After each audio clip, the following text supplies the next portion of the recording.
Alright, folks. Welcome back, everyone. 皆さん、おかえりなさい。今日は90、90日目です。Is day 90 as planned. It's nice to have a round number. It's been 3 months. This is going to be the day of our tentative takes. We do have 100, like by coincidence, we do have 100 things stacked up, but it's 15 from now till tomorrow. And tomorrow will be April 1st, right? April Fool's Day. We will be starting our N4 cluster.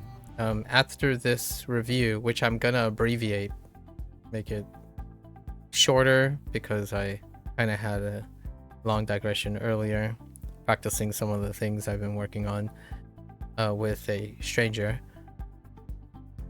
We're gonna do a couple of it, maybe like do 50, and then we're gonna set up for our tentative takes, which will take probably the rest of the day. I anticipate it's about 2 to 3 hours long. So let's try to squeeze in some of our vocabulary here before we move into that.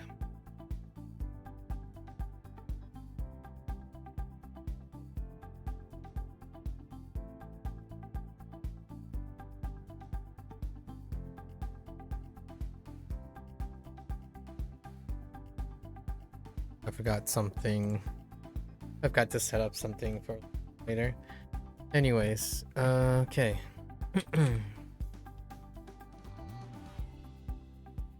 妻が夫に、あなたがアメリカへ出張に行くのは再来月でしょ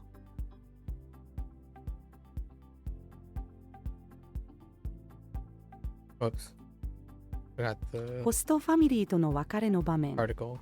最後に一緒に写真を撮りましょ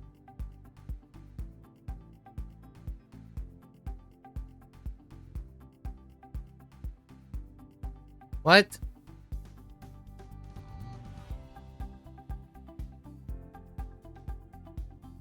Is it not?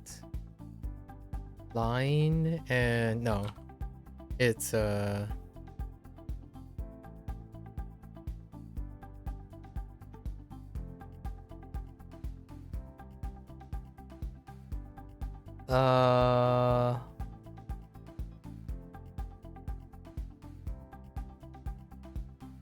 oh no.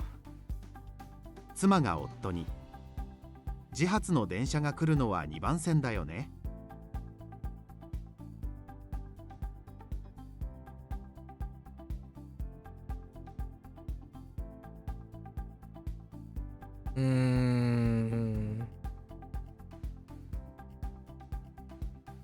僕は気分が悪いときはたくさん寝たりゴロゴロしたりする。 That was like a 60-40. That's a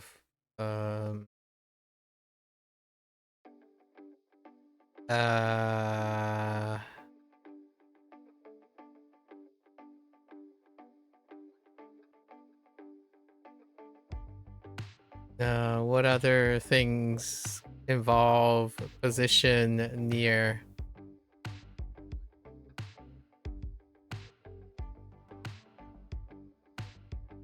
Oh, right. 家の近くに図書館がある。Okay. That was like a 30% chance. Oh no. This is more like 天気予報士。 an area. 関東の北の辺では雪が降るでしょう。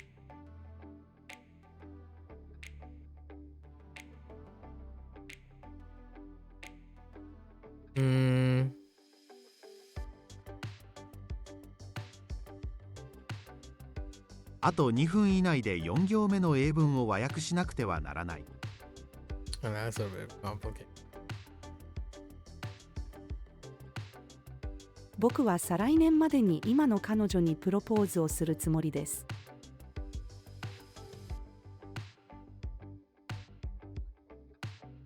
その美術館には100個の壺があります。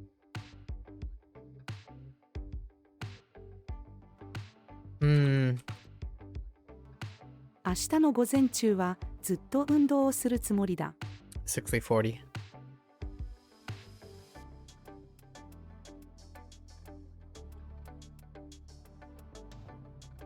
レビュー。このホストファミリーは厳しくて怖いです。船を買う。園児。ママからお小遣いをもらった。先生。そうですか。羨ましいです。Yeah. 彼の息子はとてもいい子だ。Yep, that's a 50-50. 昨日の昼ご飯はチャーハンだった。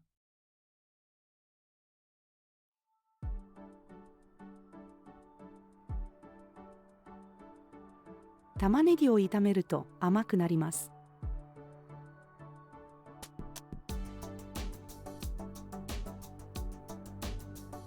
Wait. Wait.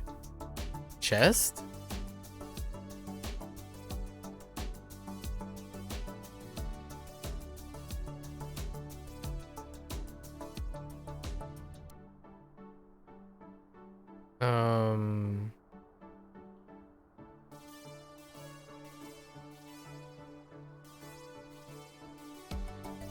I thought it was. Oh, wait. No, wait.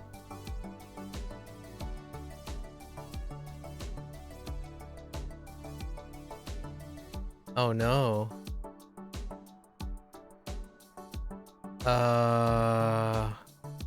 All I can think about is. Oh, no. I keep typing waste. That's not it. Waste is not it.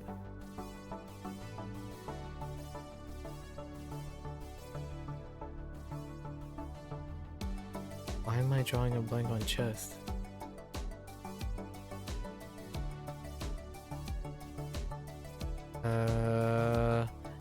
Hang on.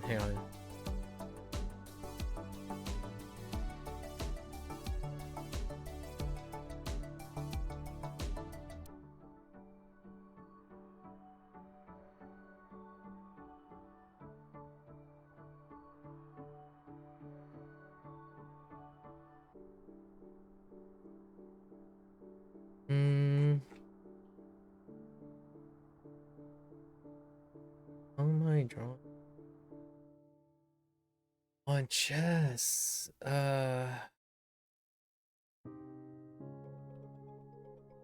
What does it look like? Okay.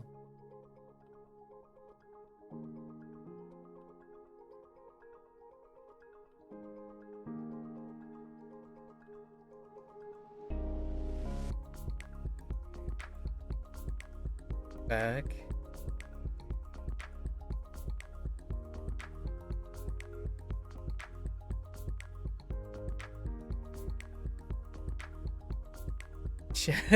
Chest. I bet it actually does it take that? No, it's gonna, does it like yell at you for that? How do you even type that? Is this like, hold up. I can't even. But anyways,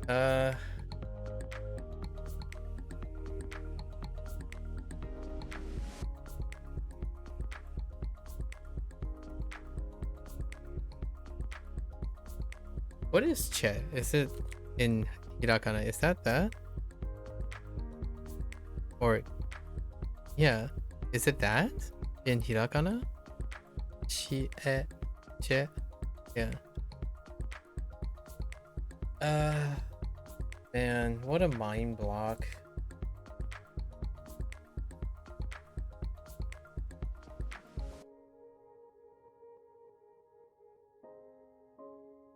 That's kind of unfortunate. I basically typed waste like 8 billion times because I fixated on waste.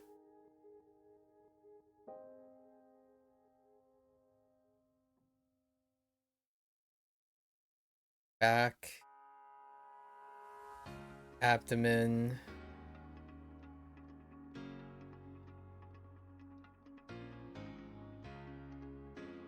Body.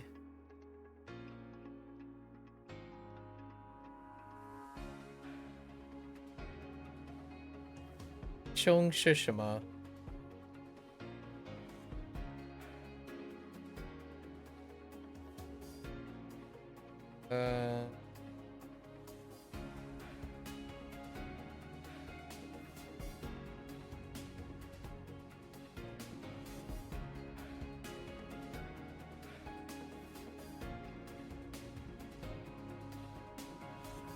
我不知道胸是什么。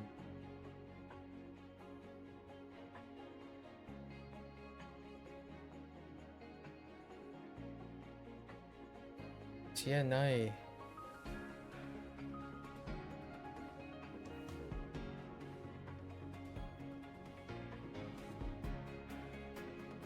Shoulder. Right. Hair.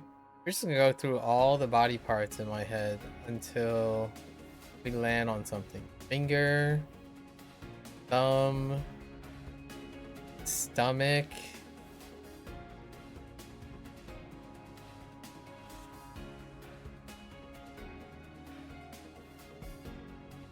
Head. Ears. Eyes. Hair. Face. Wait. Face didn't help. Back. Arm. Legs.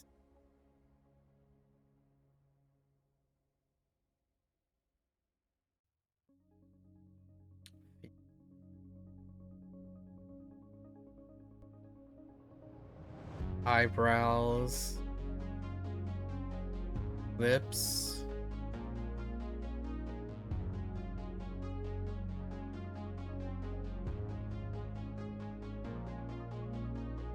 Wrist.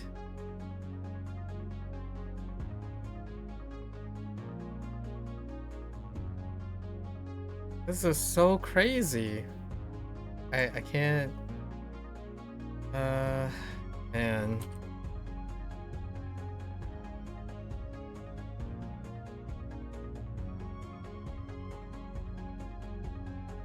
It's not Muko. It's kind of like Muko. Oh, it's Mune. 胸をさする。 Alright.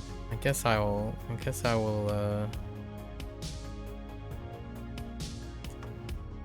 Alright. Guess I'll just add this for expedite. It's. Oh man, I messed up the mnemonic.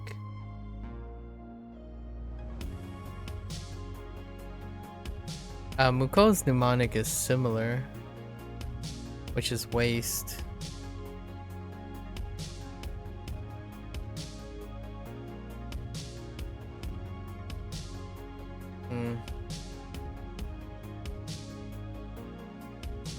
Feels bad, man. Alright, anyways. Let's go to 50.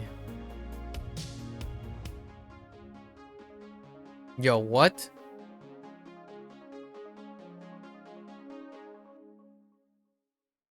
Ani. 自転車を直したよ、弟。どうもありがと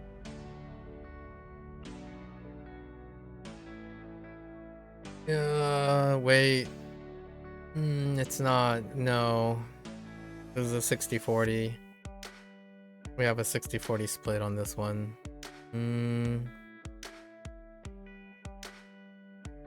It's not that.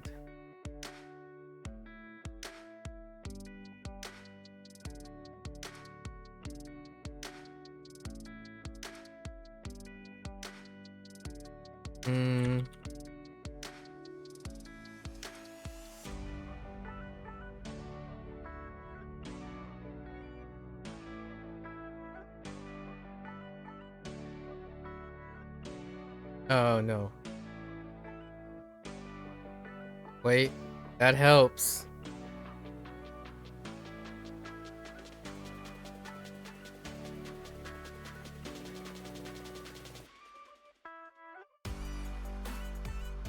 Man, that helps, but I'm like, It's not quite there. Dang it. Oh, hold up. The intensifier. I need an intensifier. I don't think it's... Oh. Is it? Oh no. Kidding. I need an intensifier. I keep using things like 中意 中意 ju what is it? 中意 is chewy. I keep going straight to chewy. And then not like take care or be careful like in action, because we already have a verb.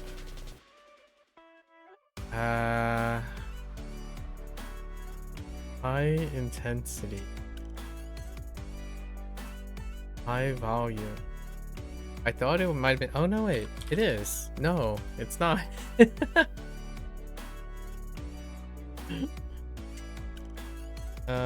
Wait. That's not right.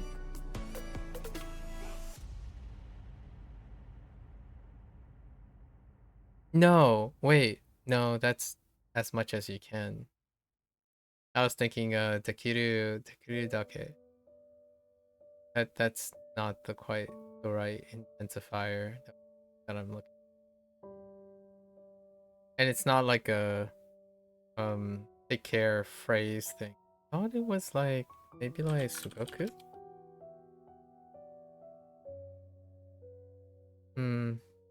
Just kite with an intensifier.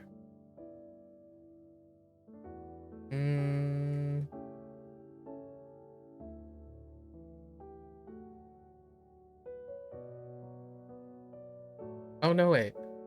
No.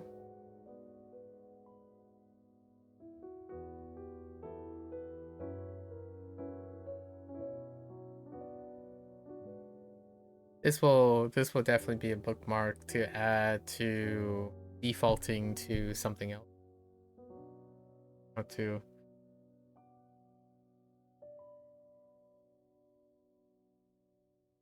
Alright, legitimate.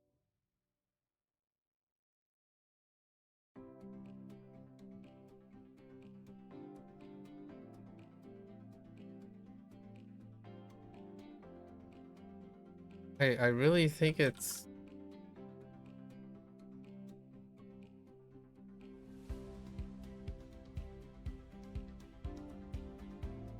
Okay. Wait, did I spell it properly? I did.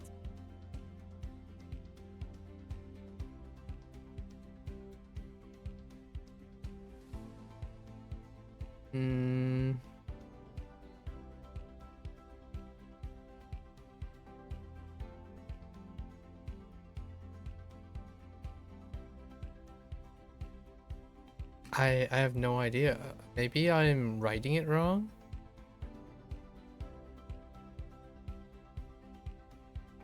No.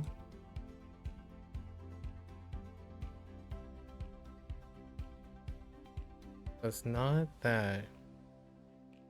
Oh, no. It will happen. Adverbial use of a word indicating that something happens in a high volume or high degree. Am I spelling it improperly?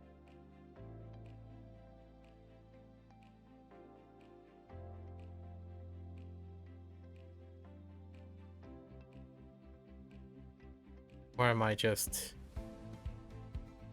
that bit of a dunce head and no, it's not. I don't understand what else would be.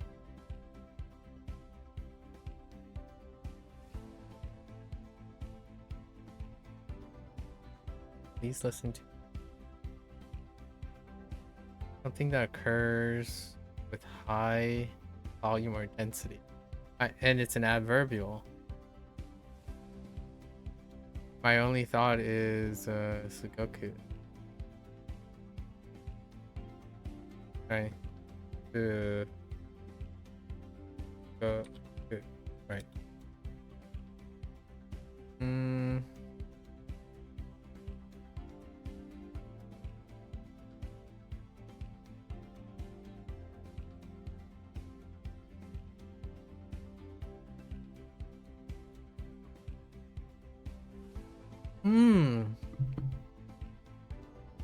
生徒、 Yoku.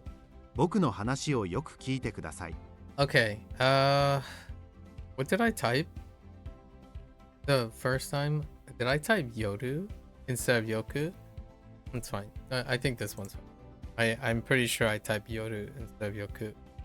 I didn't convert. Now we're 50-50. I'm gonna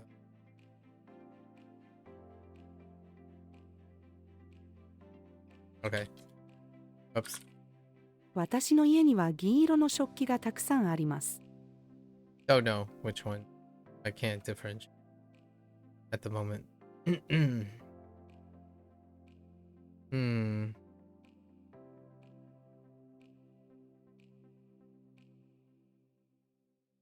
Can we think of a set phrase that means the same thing? It will stop.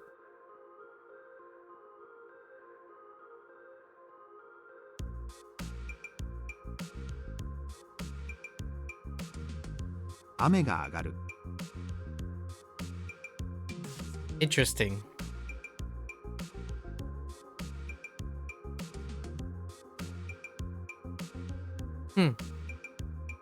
Interesting. Oops. 父、お母さんはどこにいる？息子。もうレジにいるよ。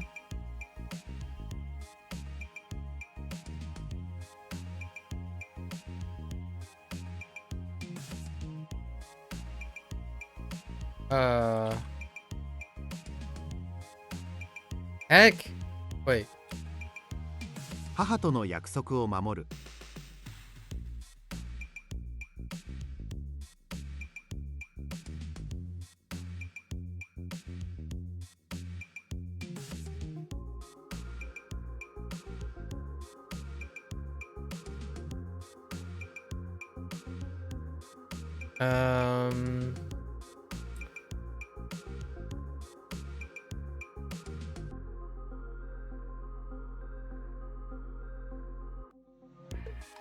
Or wait.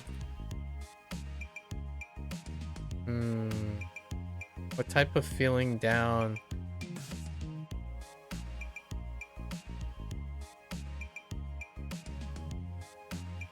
No.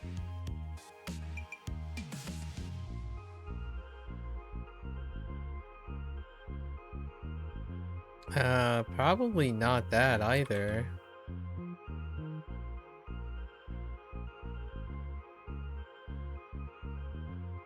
What's another way to say sluggish?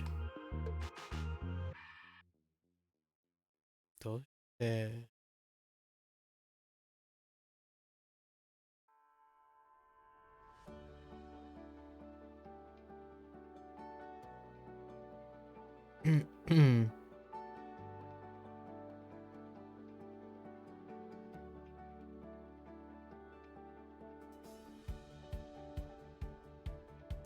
No.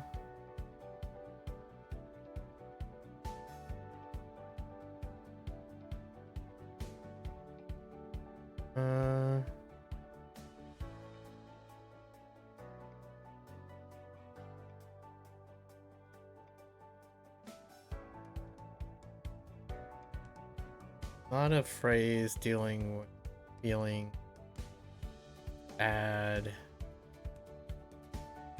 How can I be sapped? And it's, I don't think this is for being tired or, yeah, I don't think this is We're tired.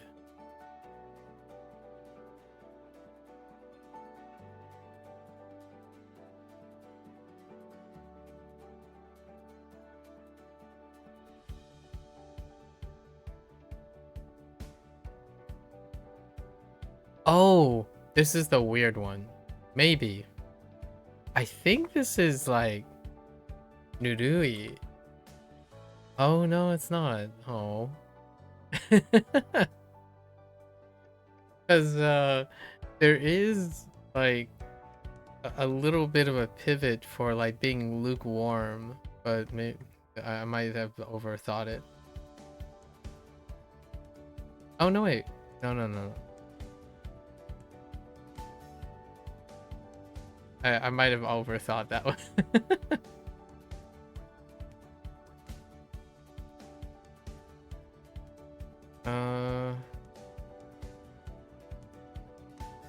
And feeling down is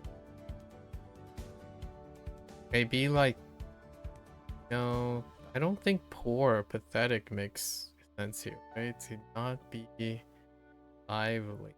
So feeling down. How does one feel down?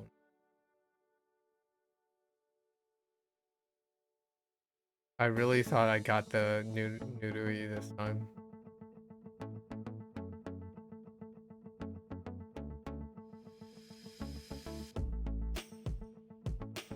That helped.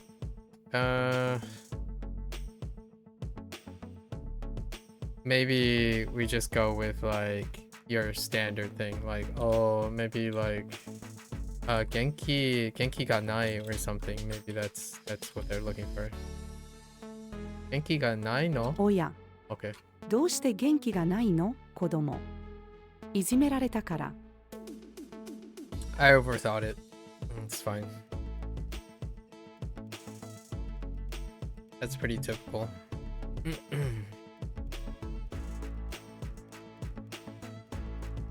Oh no.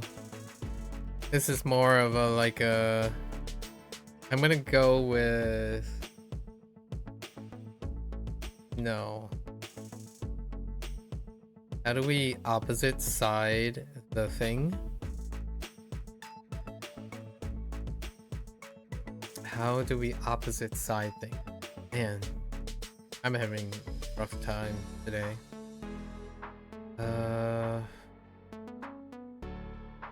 Other side.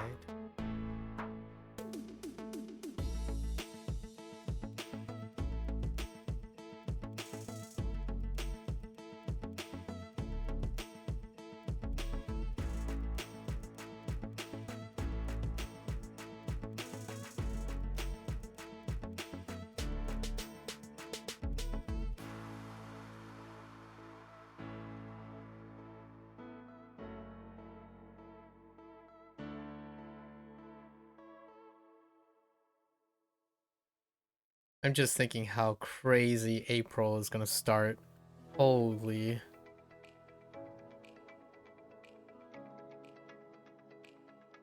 Hansa's hero has been kicking my butt recently.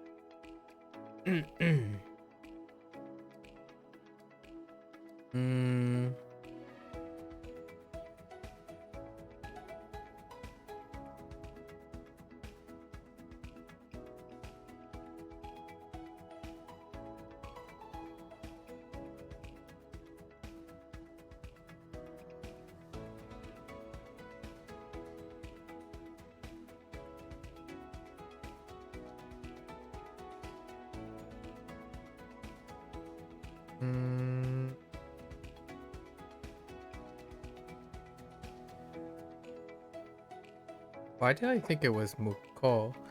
Muko is probably just side relay thing or facing or direction, a directional thing.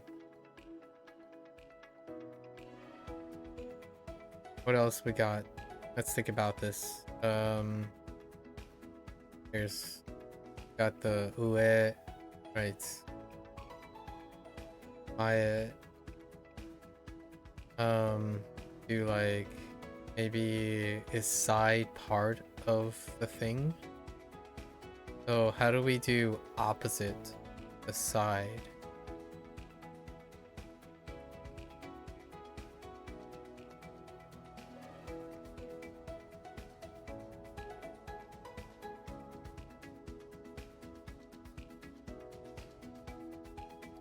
It could be next to something aside? No. How do I get to the other side?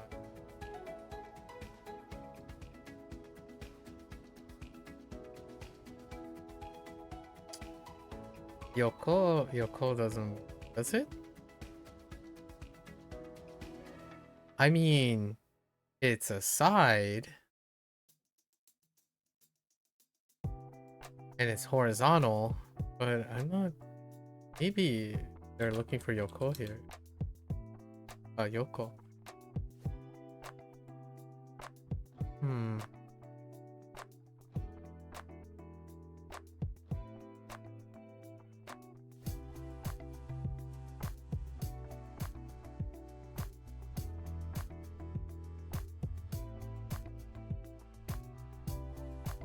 This one's definitely an addition.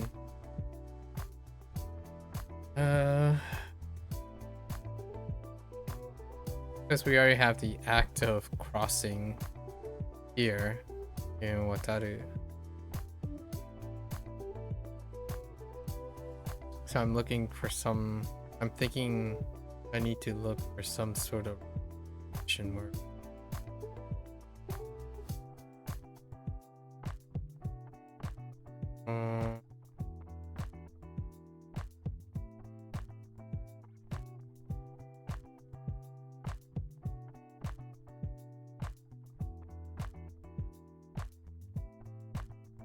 Doesn't work with direction, right?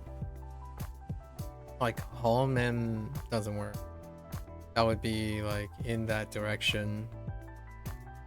The side of something that's, oh, yeah, it wouldn't work here either.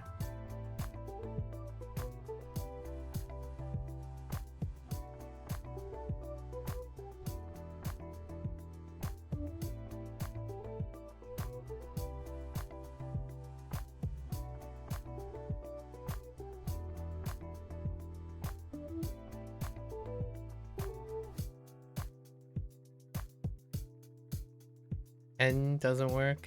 That's just region or area.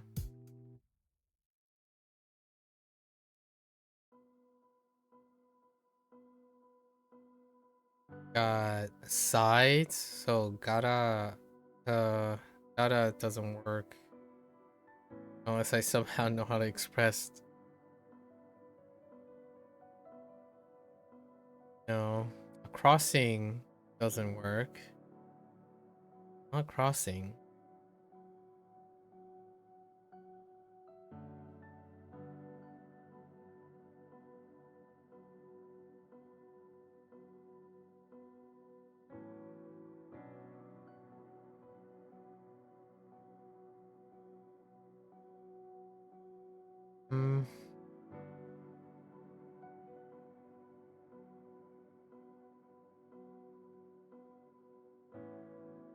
Oh no.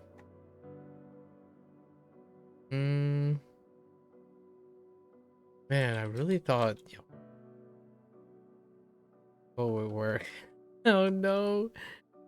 Ah.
Not dealing with trip.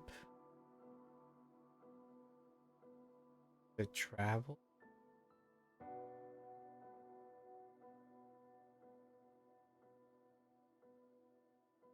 It would be great if I can pull a character.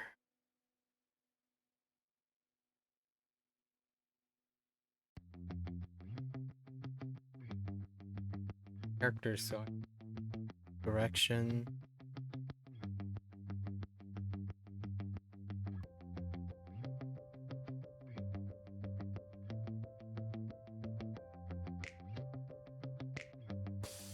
Opposite or cross from what is being described.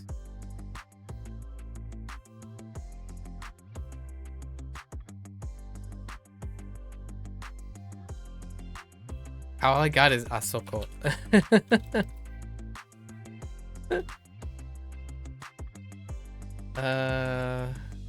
Oh wait. No, that doesn't work.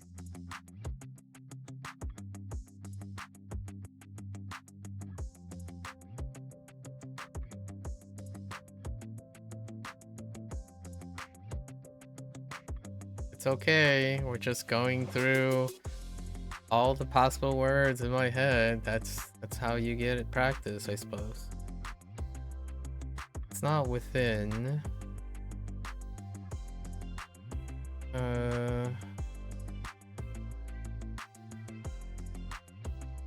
Supposed to look for a specific way to say something. Yeah, I really thought, man.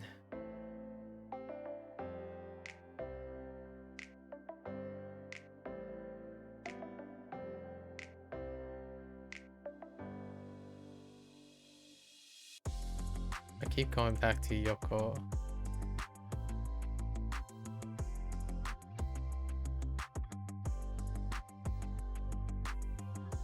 Maybe like spot? Show doesn't, but show, no.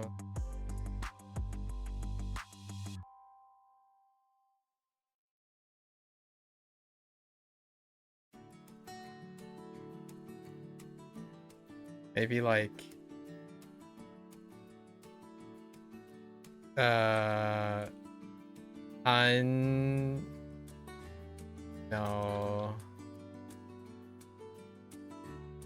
And no. It'd be awesome if I could describe these things. Wait, hang on. No, the Japanese nuance sentence doesn't help.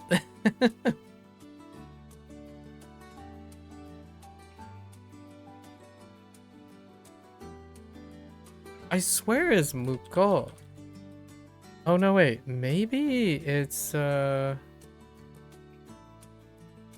is it Muko? 看板。泳いで川の向こうに渡るな。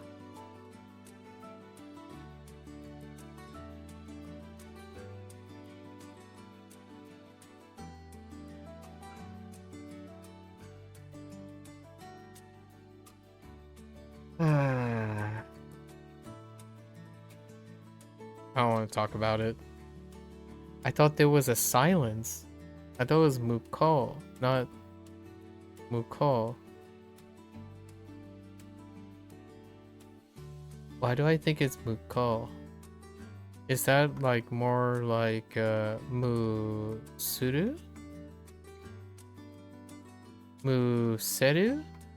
Or something? Why is there a pause?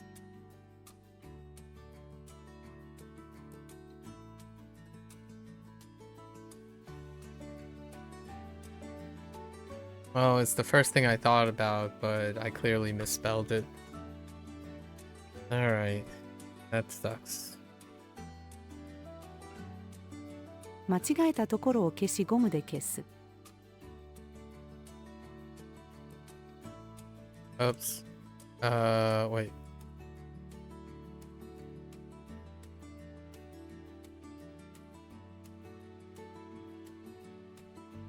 we add something?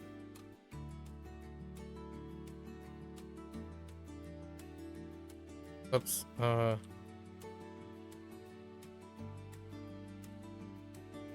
No. 遅くがない。がな。Wait. What? Oh, no. 遅くになった。What? Oh, no. No, nothing. It's just. 昔より問題を解くスピードが遅くなった。You don't need. 遅くなった。You don't need a particle. 遅くなる。店主がお客さんに、このレコードとあのレコードは海外で集めたんです。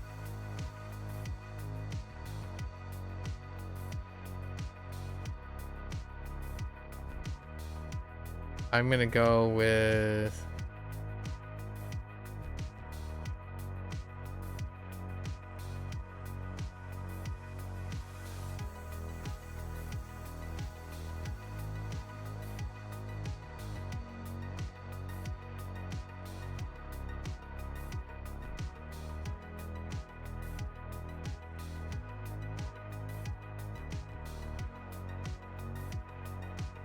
「子供用の乗車券の方が大人用のものより安い」。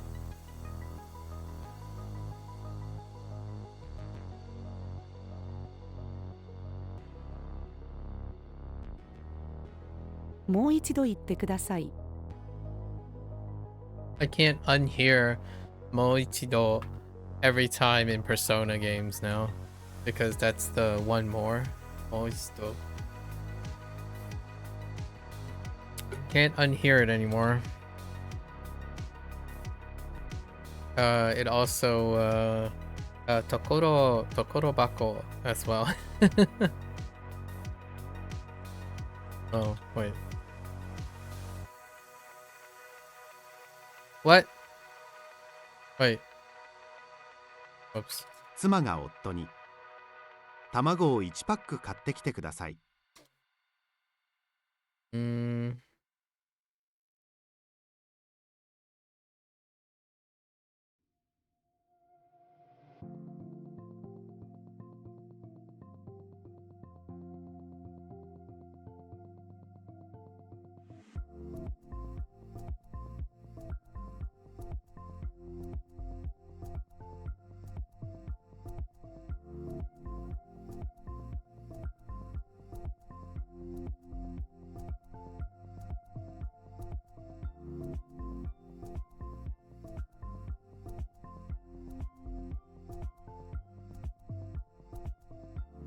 Oh no, I don't know the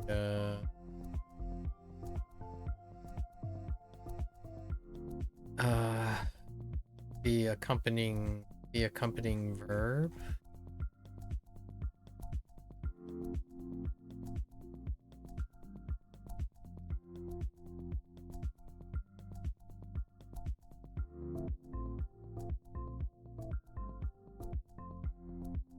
Something like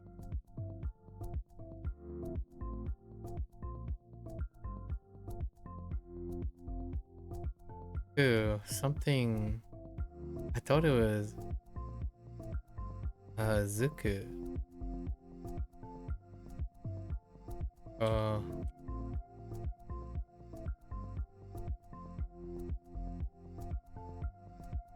Sku.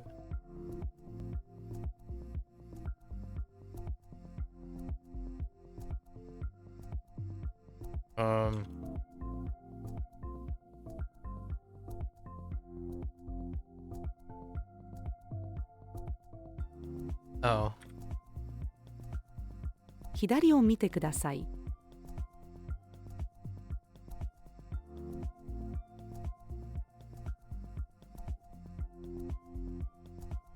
この新幹線の1号車の後ろにはトイレと洗面台がある。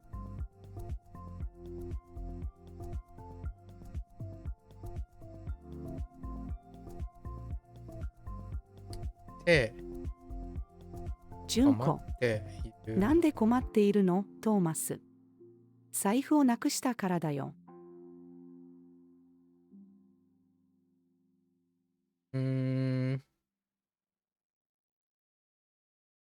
売店でお土産を買うつもりです。 That's kind of a 50-50.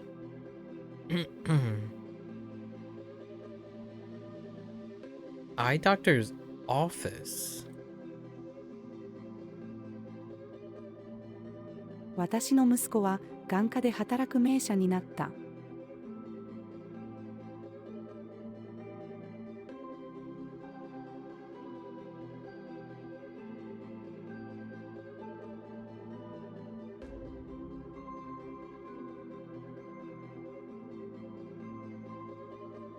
メール。熱があるので今日は会社を休みます。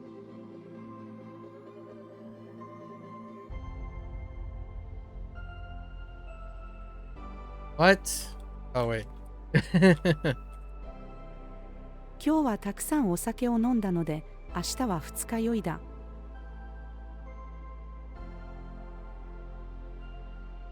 ごめん。ごめんなさい。いません。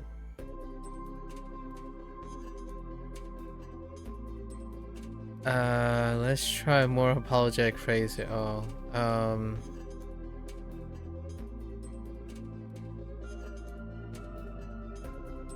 花瓶を割っちゃった。I had a typo. ごめんなさい。Okay.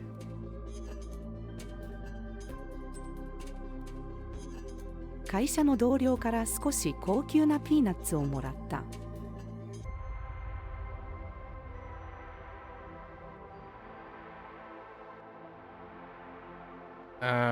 We'll go with. Okay. Oh my gosh, the part of something located at the opposite side where it's facing. This is not. This is old. Oh no.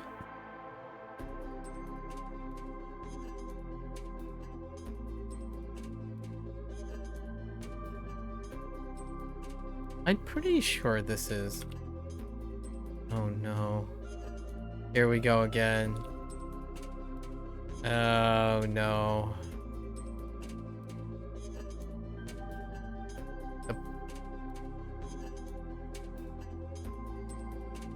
Maybe I. It's not those. Okay. So there's that. Cole is dealing with more about the direction.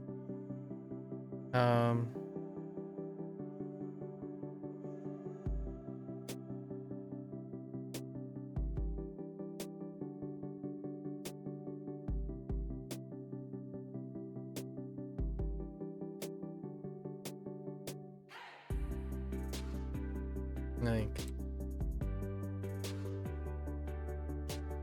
no.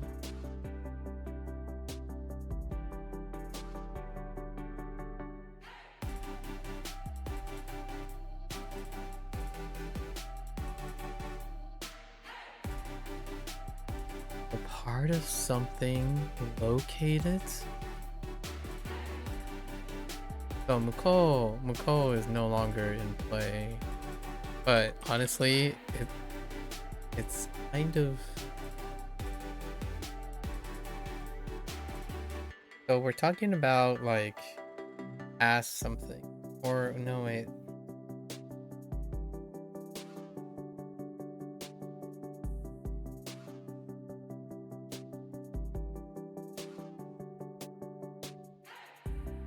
Well, it's definitely got to be something that I was sieving through. I was trying to get to MAKU, finding out that MAKU didn't have a extra mora. Maybe like sorekara? No, that deals with direct. Like we're talking about facing directions. Turn around. like facing.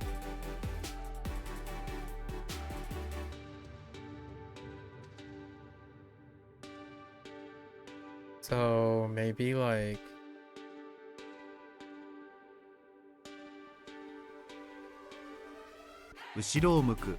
okay. I'm like maybe it's just behind. Okay.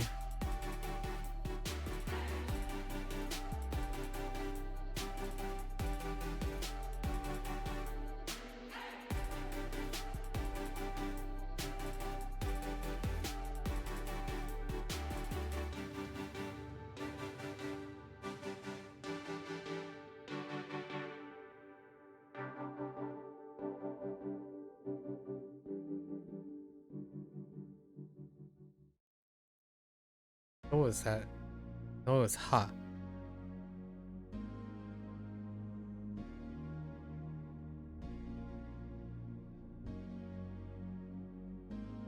Mas.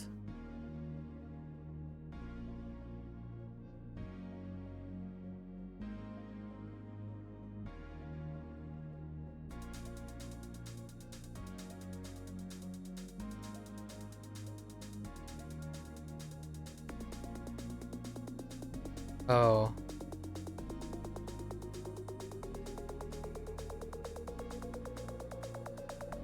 Or something about how do I push something out?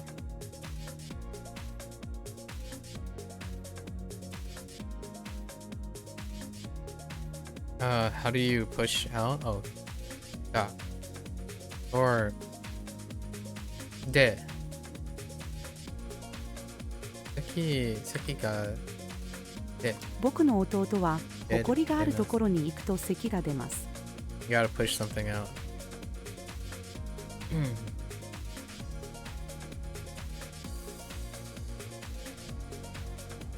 私は背が高い人より背が低い人の方が好きだ。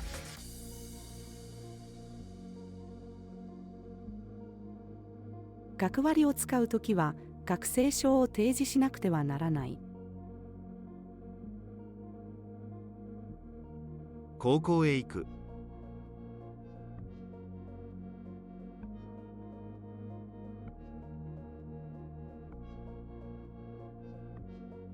私たちが2週間前に行ったのはハワイじゃない。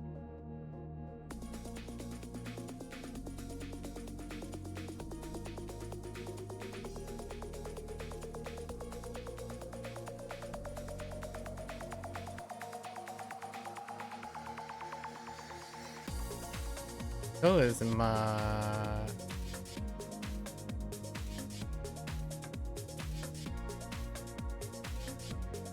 先生、Oh, ノートに定規でまっすぐな線を引きましょう。I had a typo somewhere.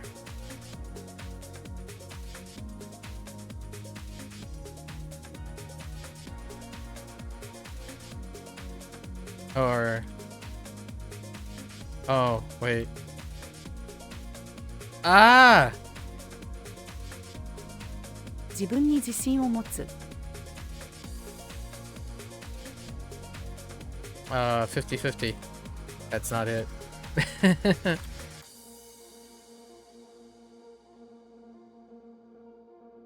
What?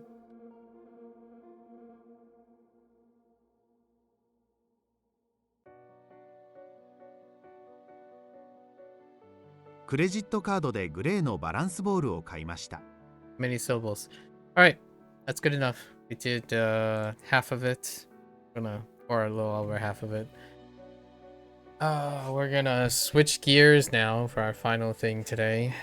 It's after midnight, so we're gonna try to keep it to 3 hours. I think I have a fairly conservative writing prompt. We're gonna be trying a new format. Hopefully we can stick in some of the things.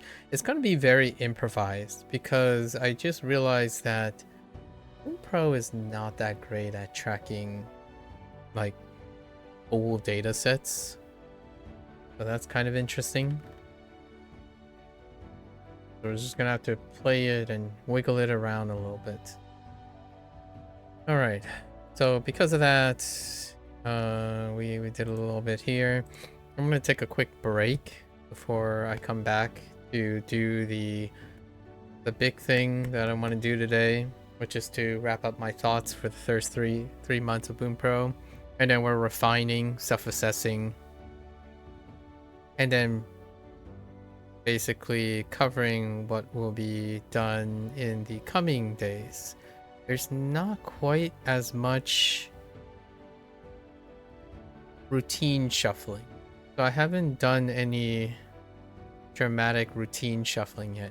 Bunpro is filled with a lot of excellent feature sets, so we're gonna try to utilize those feature sets a bit more in the second quarter, and then the second half it's gonna be like Bunpro nearly all time all the day, because Monikani will largely be retired into the background for maintenance and like for maintaining, and then Hanzuhiro would be also going into a different set of things. So right now, this is our time to kind of iron out a routine. We're going to go over that in a little bit. I'm going to take a quick break. I'll be back to cover those thoughts.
Alright, I am back. Welcome. So, here's to the 90th. We're concluding our 3-month stint with Bunpro.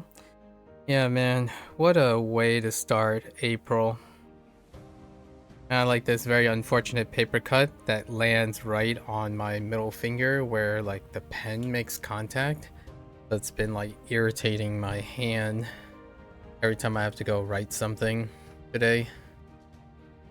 Okay, folks, it's that time again. And since the last time, whichever like disorderly, I guess the last time we did language learning related things was the 400-day tentative take for Hanzahiro. And now we're doing our very first one for Bunpro. A little bit different. Kinda swapped up the format a little bit. So let's go over the format. So, these are what I call tentative takes. We'll keep this really brief. Tentative takes. Tentative takes are my attempt to self-assess,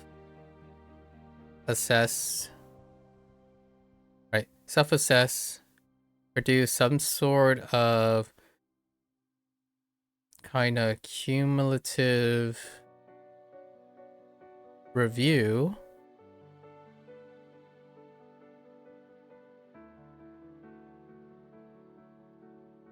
and these are tentative because these are for projects that are greater than 1 year span, and they are picked when finding a logistical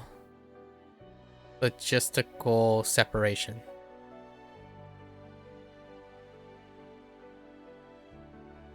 So we'll go over that soon enough. It is broken up into 3 parts.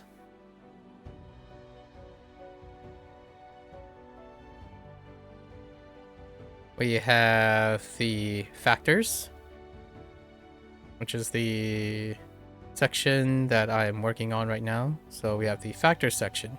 Factor sections are the list of dependent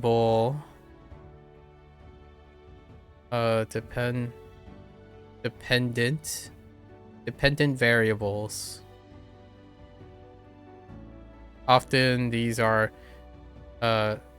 typically metrics that are most relevant, I would say. Commonly used metrics. Then we go into our archetypes.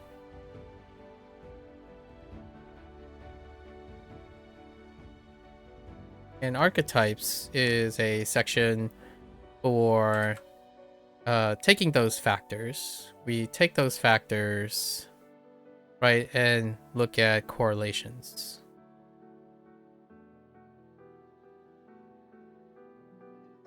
Correlations, in this case, the correlations and come in the form of routines.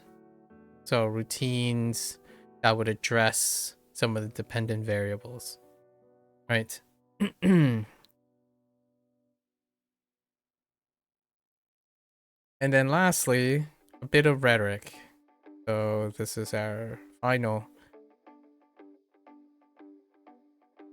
rhetoric. Anything in this color will be largely to illustrate my opinions, right? So got some opinions, reflection,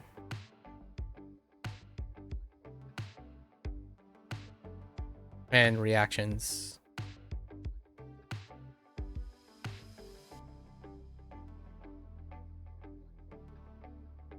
There is one last one that might be relevant here, but I think we're just gonna leave it up to opinions, reflections, and reactions. I think for rhetoric, this will be also discussing anything that deals with the future.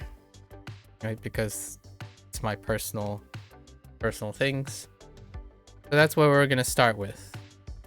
So to expedite things, the factors that we want to go over that are typically relevant is the content, right? So the content deals with, we're doing pacing, so we have pacing as the first variable, and then there's also accuracy,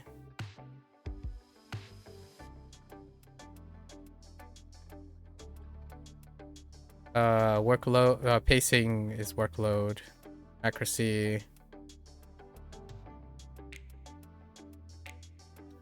maybe like mistakes. We'll say mistakes.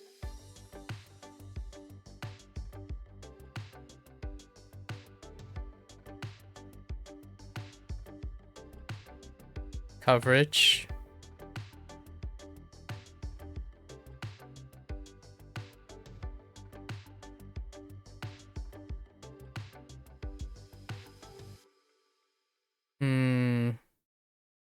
I think coverage is fine, as opposed to separating it between grammar and vocabulary, right? So this would include, we'll split it up into grammar and vocabulary.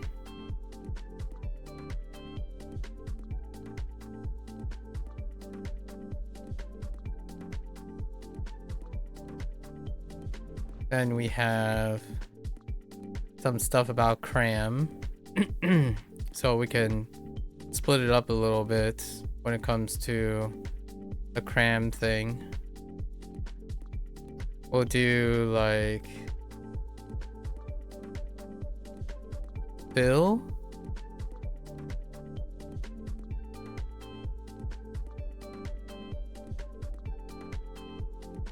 reading, listening,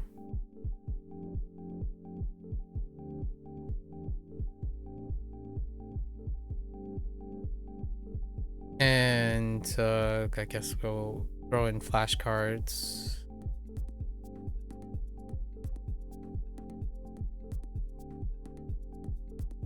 Translation.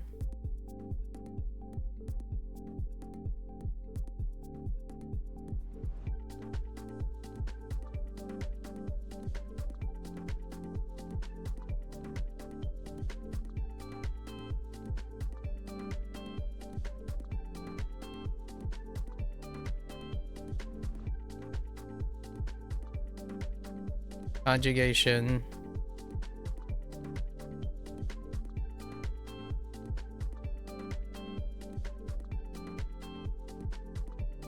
I think that covers a fairly wide range of stuff I can talk about here.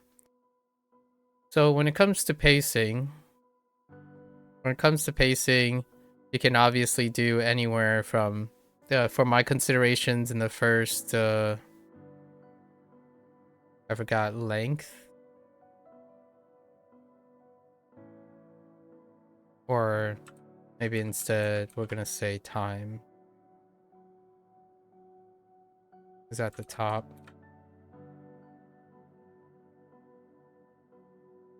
So one of the things to consider is time. Time, obviously, I could have spent. Time is a specific number, right? If we're thinking about time in the perspective of daily, so we already know that there are 90 days. So outside that, there are 90 days. This is our 90th session. Our 90th consecutive session, ups and downs, but it's our 90th one. And when it comes to time, obviously it could range from anywhere from 0 to I think at the upper end would be 2 hours per session. So 90 days and 0 to 2 hours. And this is specifically talking about studying, not like yapping and stuff. I kind of like roughly keep track of how long things are. So each session day has been between 0 and 2 hours. And typically I would say they average, I drew this intentionally, about an hour. When things are kind of getting going. Actually, I would probably say it's closer to like 90 minutes. I think it would be a little bit better to see this as 120 minutes. So when we're talking about like pure focus, sessions tend to be 90-day, like each day, if you average it out, it'll be 90 minutes to 120 minutes. Now, this is not including the 3rd month. So we're saying this is the first 60 days.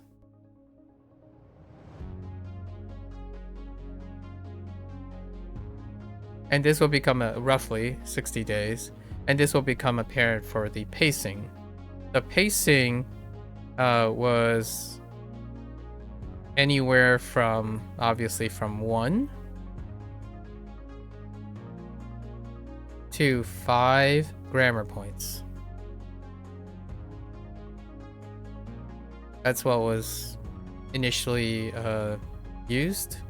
And then for the vocabulary, obviously it can be 1 as well to 20. And now this was what was initially offered. So in the beginning you set it up. I believe the default might have been like, what we're just gonna roughly say the default is somewhere here, and I would say it was set to like either 2 to 3 and 10, possibly 10 ish. That's that would be the average default, and then we basically just set it to 5 and 20, which was the steps.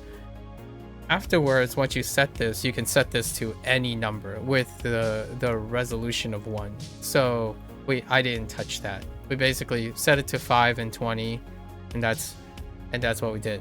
And the reason why it's 60 days is because it took roughly 60 days to cover for grammar right down here. Let's go to grammar. So how do we get 60 days? In terms of grammar, there was the full coverage of N5. So grammar is N5 complete. And that is obviously, 1 item all the way to 130 items.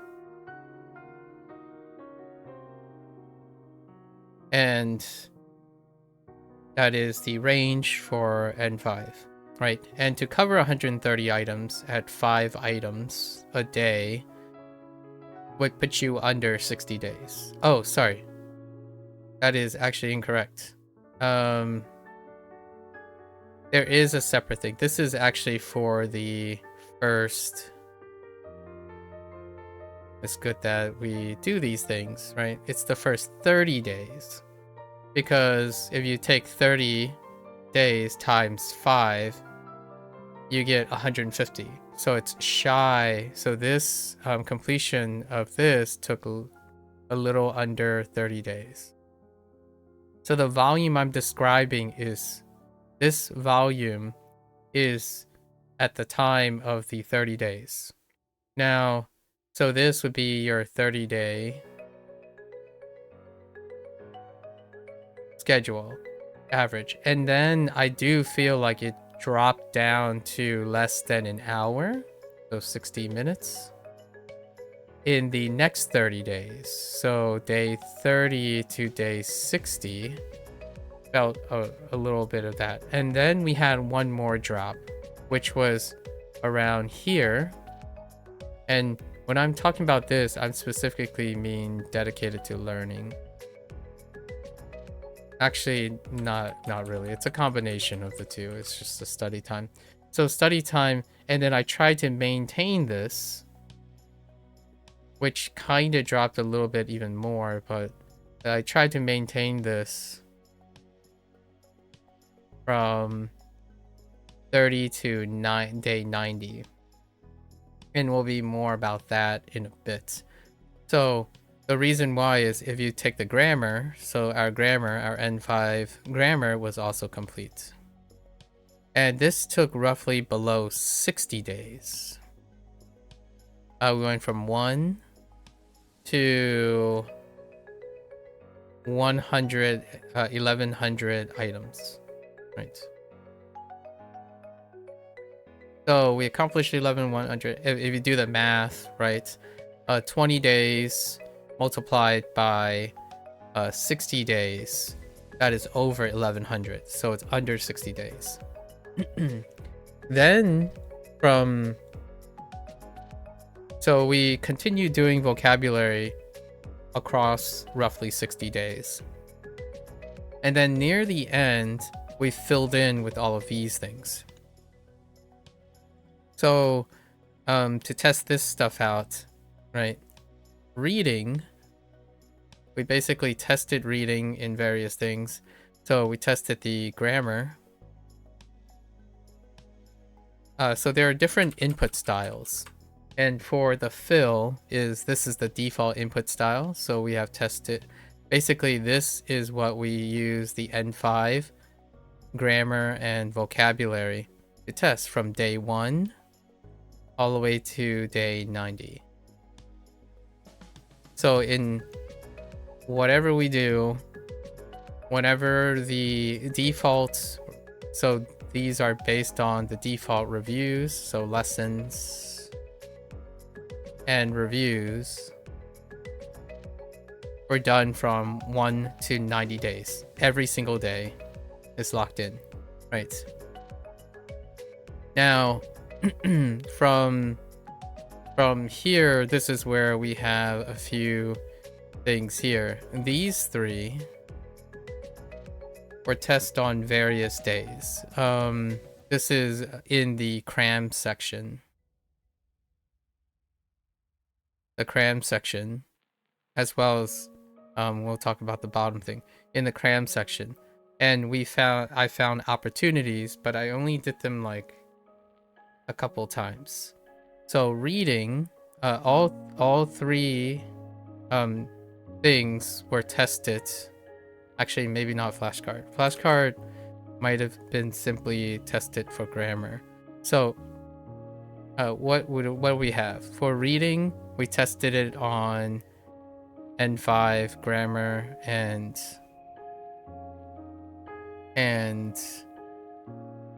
vocabulary. And then for listening, same thing, grammar and vocabulary. And flashcards, I think just N5 grammar. Ultimately, we could have been doing this for more or less like for 30 days, because there are roughly 30 days in the month of March.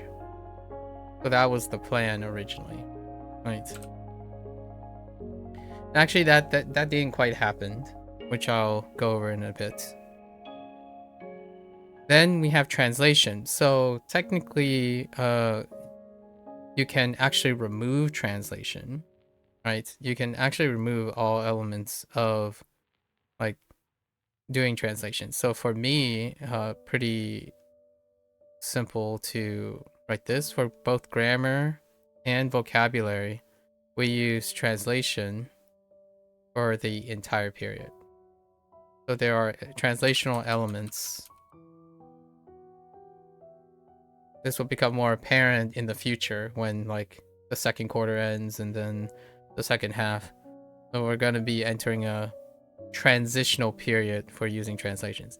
Then conjugation. Now, conjugation is a little bit interesting. There is a separate note for the kaijugator or kaijugation that was introduced, and we kind of tested it, and I haven't really refined how I'm going to do it, but it is a pretty big thing. And how I go about it now is it's basically just whatever the 100 day, like the 900 days in which whenever a grammar review comes up, whenever an N5 grammar review comes up.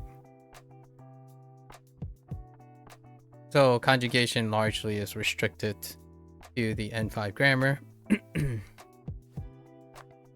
And then we have accuracy. Accuracy is a very great one. I'm not going to do workload. Workload is very difficult to project on Bunpro, so we're not going to do that. For accuracy, this is going to take a little bit of explaining, but accuracy is a very dependable factor that people use a lot, and I typically do 100% accuracy, and this needs to be explained a little bit. I typically maybe we'll put it at like 95% to roughly 100%.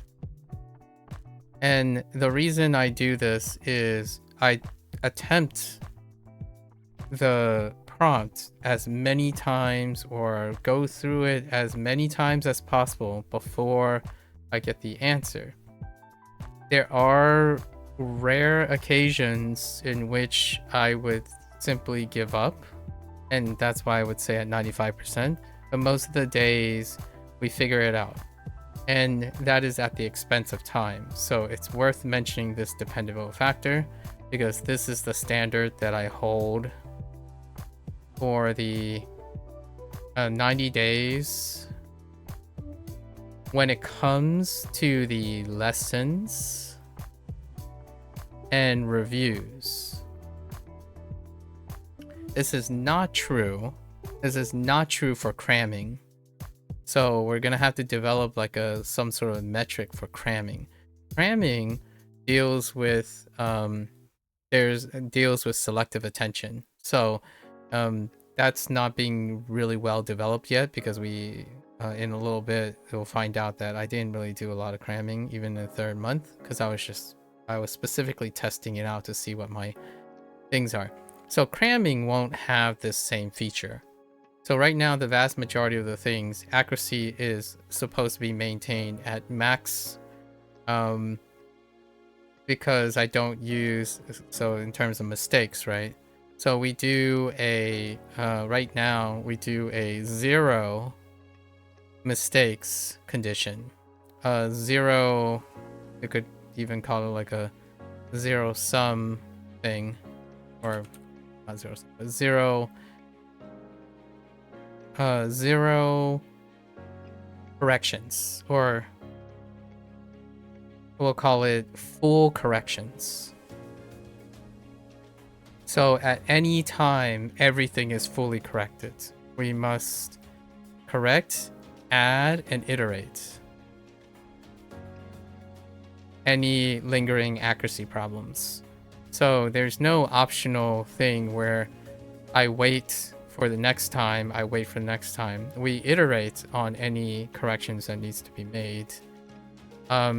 Largely because I'll be talking about a little bit about how then do I make sure that it comes up, because this is violating the SRS, which a lot of times is someone's goated response, like the goated thing about SRS, like, oh, how would I know how to improve on my mistakes? How would I know what my weaknesses are? What you do is you rely on the SRS to repetitiously remind you what you need to do. However, As opposed to doing that, I do full corrections and iterations at the time the mistake is or the problem occurs. I don't wait and repetitiously rub it out with repetition alone. So it's secondary. Repetition is there as a safeguard, but it is a secondary use. So in this case, this would then have that hot take of someone telling me, well, this makes this so what's the point, right? What's the point of SRS then, right? That's gonna be something that I will try to clarify multiple times actually, because we're doing this in Escape of Wanikani and Hanzuhiro, which also I don't rely on repetition to be the primary source of error correction. And for this, we held this for all 90 days as well. So to make an accounting, right, I'm telling you the minimum range and the maximum range. And ultimately, the plan was, for my original routine, was that we would maintain. So this was what I was aiming for. These are the ideal values, right? Up here, these are the ideal values that would mean that I went all out and everything works as intended. So, like, so in a way, I could write everything on this column right here. So everything here would be intended. As in, I planned it and I would get to doing all these things if I was like on my A game. But that didn't happen. So what did the current routine that I had, so the archetype that I followed, as this is where we would get it, right here. I already marked this. It's about, at the first 30 days, we kind of maintained the 90-minute average because of the vocabulary and grammar lessons on top of each other. Then for the last 2 months, I decided that I would lower my point from 120 to 60. That was the workload I can maintain. And then grammar, actually, we were solid. 5 grammar, solid on 20 vocabulary per day. And this is mandatory. So maintaining the mistakes and lessons are my bottom line. So if I give up on this, if I stop doing this, then my process is breaking down. This is one of the hallmarks of my retention. If I get on and do my reviews and lessons and I tell myself, yeah, I'm not gonna do that today, or I'm not gonna try this today because I'm tired or something, then I need to address that. The workload can vary, right? It's like up here, sure, like some days there were days, by the way, where the workload was very complicated. Like I did some review. I did like 50 review, 100 review. The idea is, the reason why I'm marking these time frame is that was the time limit. So I impose a time limit. In order for me to get things done, I imposed a time limit.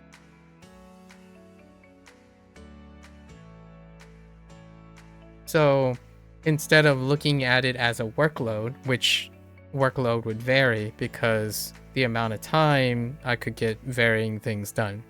So in order to achieve this, I then had separate time limits and I just work up to that time and then I stop.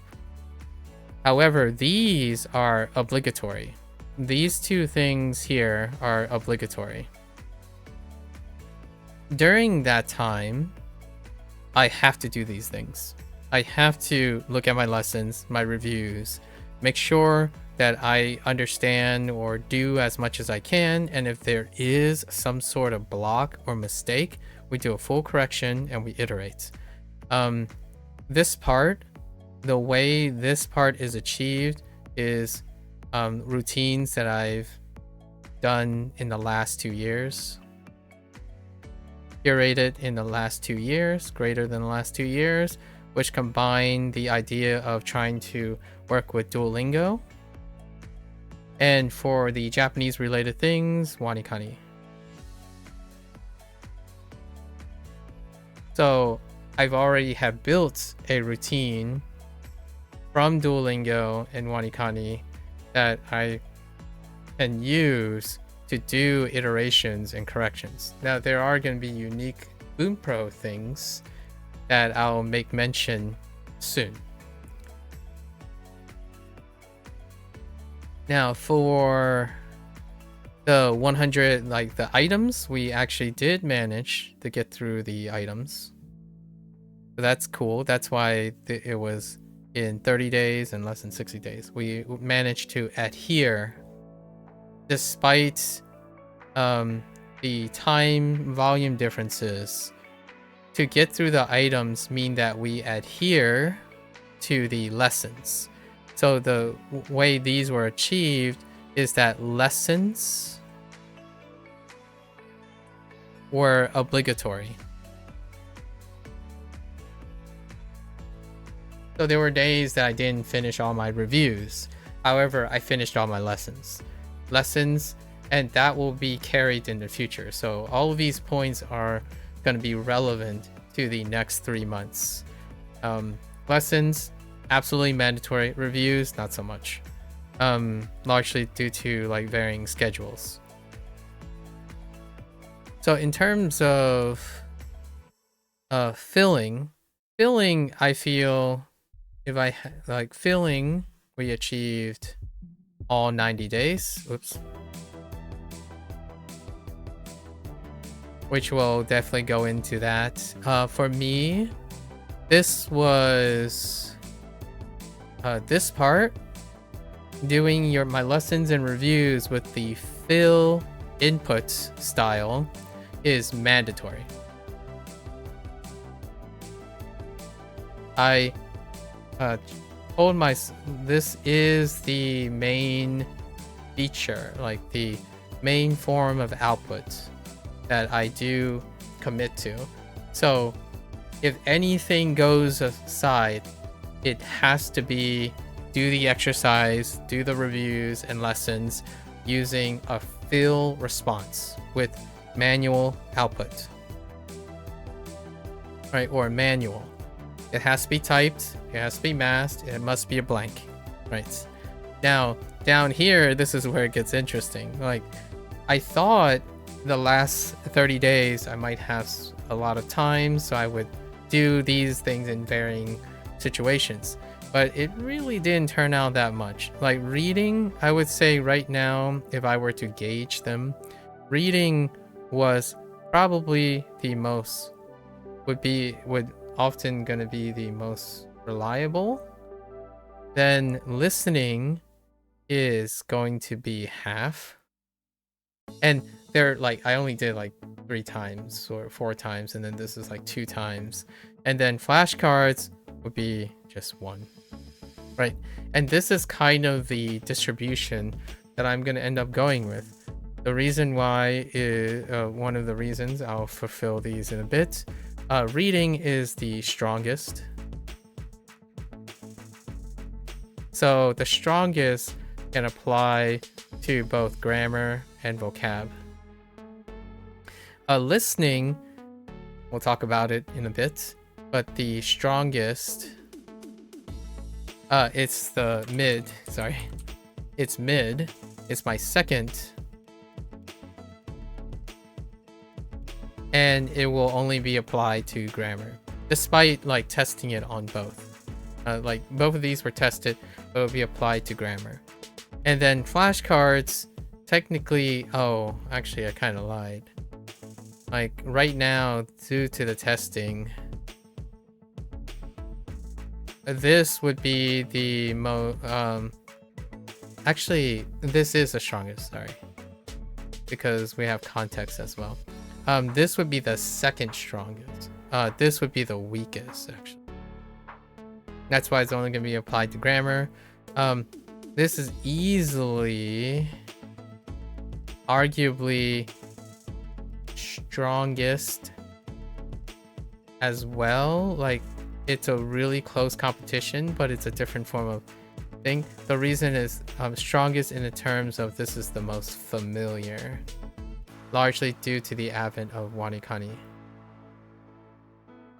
And the reason why it is arguably stronger is this is faster, whereas this is more accurate. So strongest in the form of accuracy, by edging out by accuracy, and this is by speed, because it's the format difference. Both are incredibly reliable, so technically I could apply this to grammar and vocabulary the way it was tested. But obviously I only did this a couple of times. Like, reading was the most often, listening was second, and then flashcards I basically only tested them once, and it was on grammar because the vocabulary is reflective in wanikani. Like, it felt like I didn't need to, but obviously we have a default. This will come into play in the future when I do cramming styles, because cramming styles will deal with how well I feel, like how much excess energy I have, and it's related to this.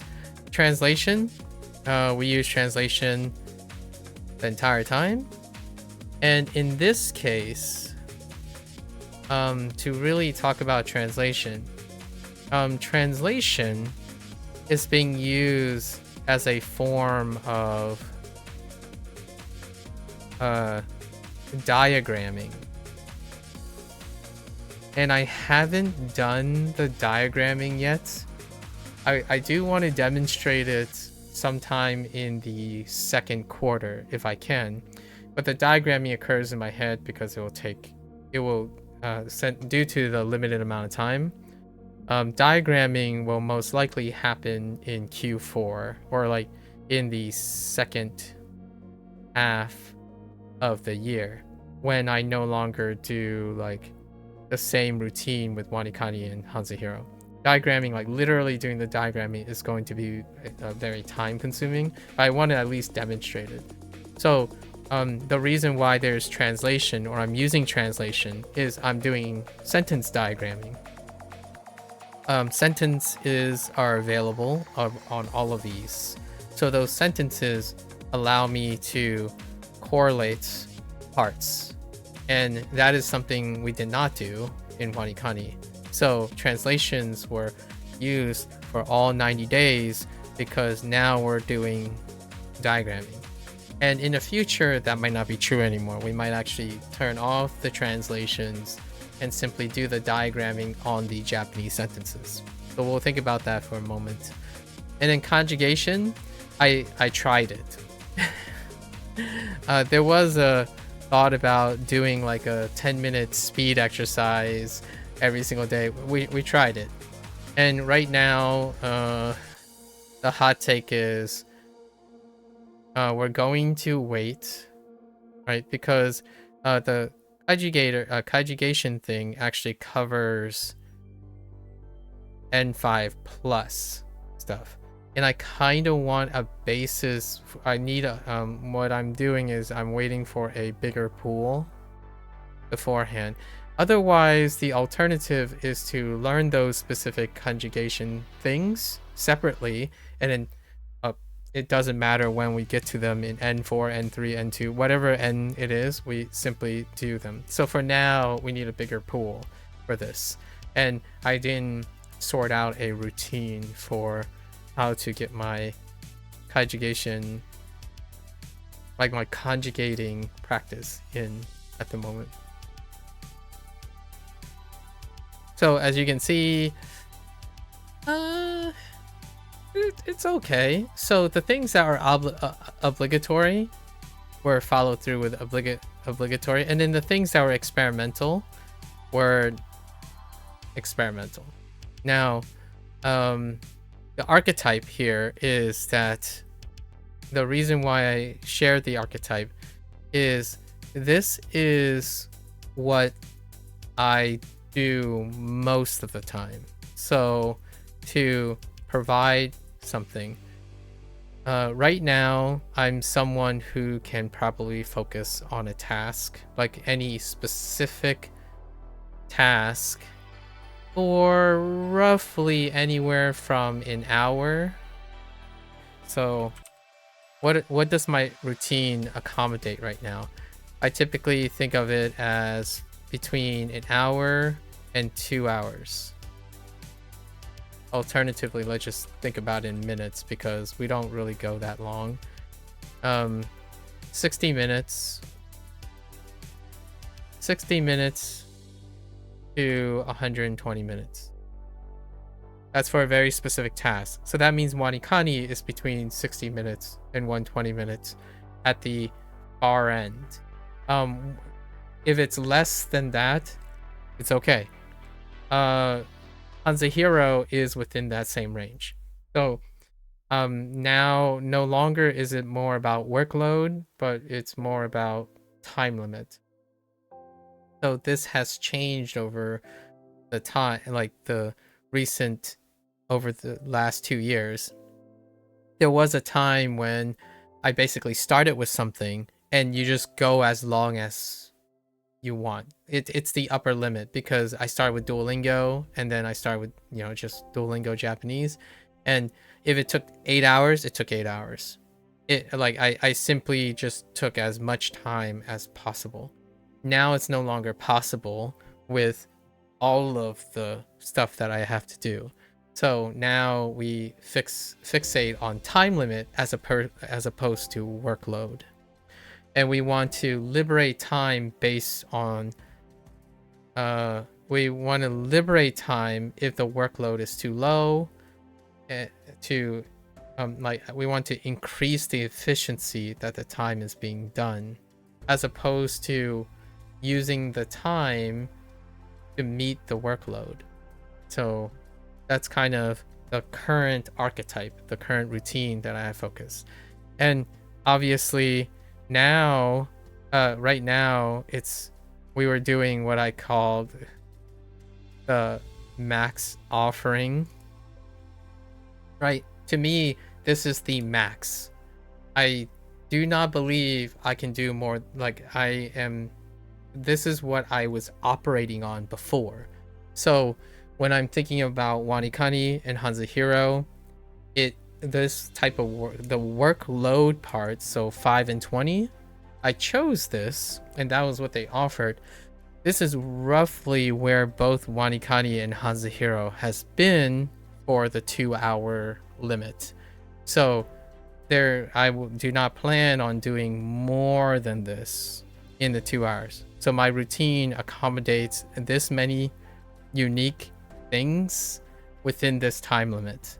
So roughly, I do not want to learn more than this at the moment. My routine only accommodates about 25 unique items within a 2-hour period. Otherwise, I will start dropping some serious, gnarly exhaustion. This, to explain a little bit more, right? This is how I don't even know what you call this, but basically, fix and iterate as you go. None of the do not rely on repetition. Fix and iterate as you go is the most positive thing I can say. So I'll do some hot takes in a little bit. But when you iterate, I'm trying to find a routine that can hang on. I wouldn't use the big word fix. I don't like the word fix. Improve. Right? And iterate by association.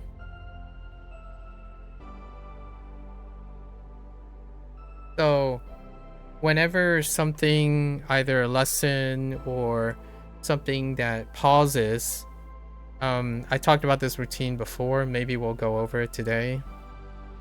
I have a bunch of feedback routines when, it doesn't occur that often. It's like less than 5% of the time at this pace.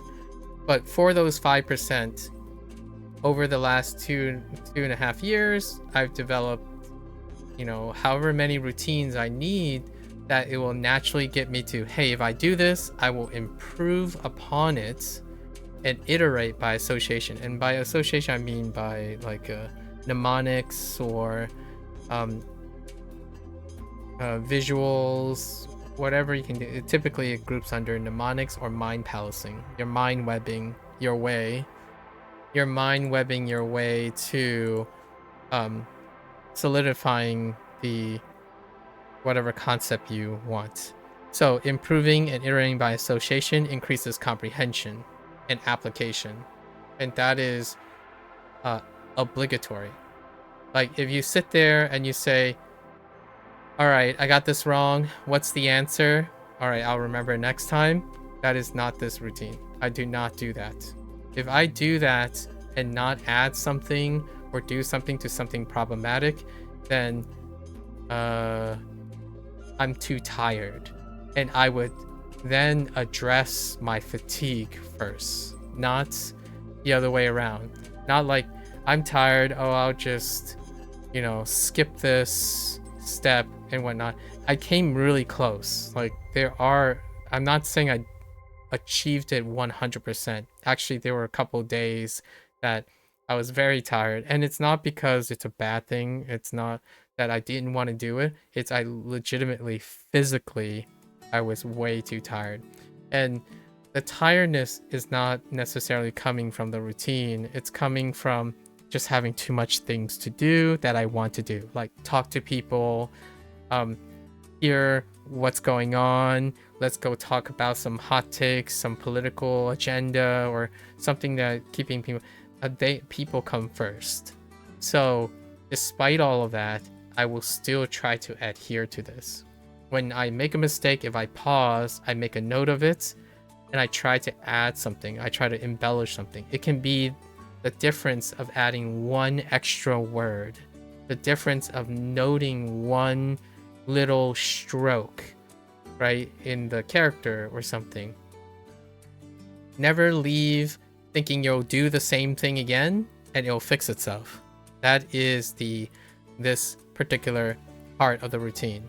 My routine makes it so that I do not ever do the same exact thing expecting it will improve. And I'm not saying it doesn't, it can. Repetition through recognition and rapid exposure is the default. You default to that. If I am constantly defaulting to my bottom line, it means I'm lazy. I'm too exhausted. I don't like doing this thing. That's what I tell myself. So if you are not going beyond, above and beyond, simply trusting a system to blast your face until you see it enough to remember it, then to me, that's a failure to understand your process, right? It's non-sustainable. It becomes like, hear me out. I am doing this full time. So if you want to do this full time, so we also have to keep in mind, so these amount of hours, this is considering full time. So a full time would be something like approximately 8 hours to 10 hours a day of something related to this task. So we're not talking about standard studying where you take 15 minutes out of your day and you have a full-time job. So I want to keep in mind that the archetype is a student's archetype. Like I would call this the student archetype. That's probably the name. So imagine that I am a student. So what does a student do? I actually do spend 8 to 10 hours on schoolwork nearly every single day. That is the expectation that I've set myself in, because if you're going to college or university, that's what you do. And what I work on when I work on these things, it is 8 to 10 hours a day. Now, it's a little bendy a little bit, because sometimes, much like other students, I do take a break and I play video games. So we don't talk about we don't talk about Bruno here. Anyways, there are exceptions. Like the first 3 months I played Kiwami 3. Kiwami 3 was a major thing. Occasionally I cover P5X. In those days, my days get extended past those hours. So when I have 8 to 10 hours, that's like 2 hours in the evening and then 6 hours total on stream. That is how long I actually study to keep people in mind. Like, you go to classes, right? I typically have 2 classes a day. And each of the 2 classes take 2 hours, and then occasionally there's a lab, and then I work in the lab for another 2 hours, and then I do homework for like 2 hours. So oftentimes, day in and day out, a student's schedule is like a full-time job. Like, your status is a student. So that is the archetype that I am under. When I want to learn something and I have my commitments to it, that is it. How efficient I use that amount of time is what I'm going to try to explain. And whether someone says, oh, that's not the best use of your time, that's fair. Like, that's why I'm sharing this type of thing, because other people are like, oh, well, you could probably do all the things you do in like 1 hour time. That's great. I would love to hear it, see it, and then maybe I can form a social experiment to test it for myself personally.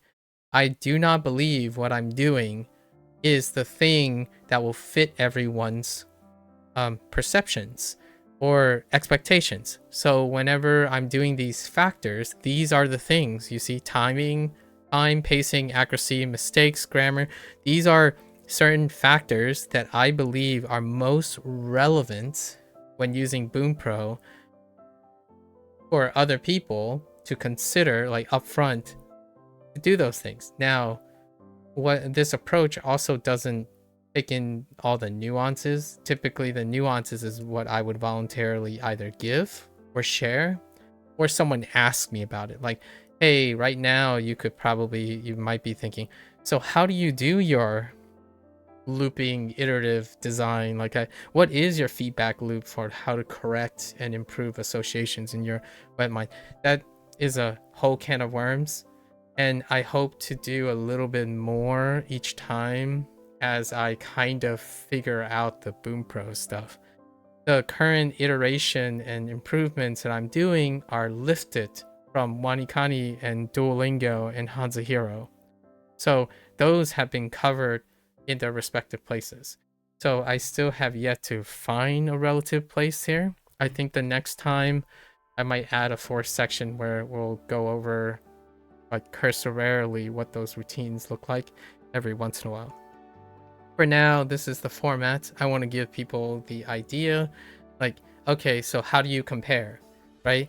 Like, I put it on a Likert scale because the reason is I want very much that when someone looks at this, it can seem complicated. The thing is, you have to at least imagine and envision the extent of someone's distribution of their factors. I show that you can at least do minimally 1 grammar point a day to 5 grammar points a day. You can do at minimally 1 vocabulary word a day to 20 vocabulary words a day. And know that when I do 5 and 20 each day, for the first 30 days, I can do 5, and it would take me this amount of time combined with 20. So the idea is when you're looking at your routines and stuff, if you're like, if you like data and like me and you like comparing it to other people, you have to compare to other people like this. So I know how this sounds, but hey, Maku, what if other people don't share this? That's exactly my point. That to me is what's happening with I on a daily basis. Whenever someone asks, do I have any advice, do I have any recommendations, or someone would say, oh, what are you doing, how are you feeling, like today, and then I would say, how are you doing, what are you doing today, you know, back and forth. A person would cite like, oh, you know, I'm lacking motivation, and then I'm trying to do this and that. When they explain things to me, it rarely has enough detail for me to make any comments. So most of the time I would be asking questions, and the questions I ask reflect what I'm showing here. These are factors that I would think about. Like, I'm taking common factors, people that consider all the time, right? Like, oh, how long am I going to spend studying? I'm going to spend studying for 2 hours. What does that 2 hours look like? Okay, well, I can frame it to all the factors that people think are important. How much time? What's the pacing? What's your accuracy like? What is your mistake ratio? Did you focus on grammar? Did you do vocabulary?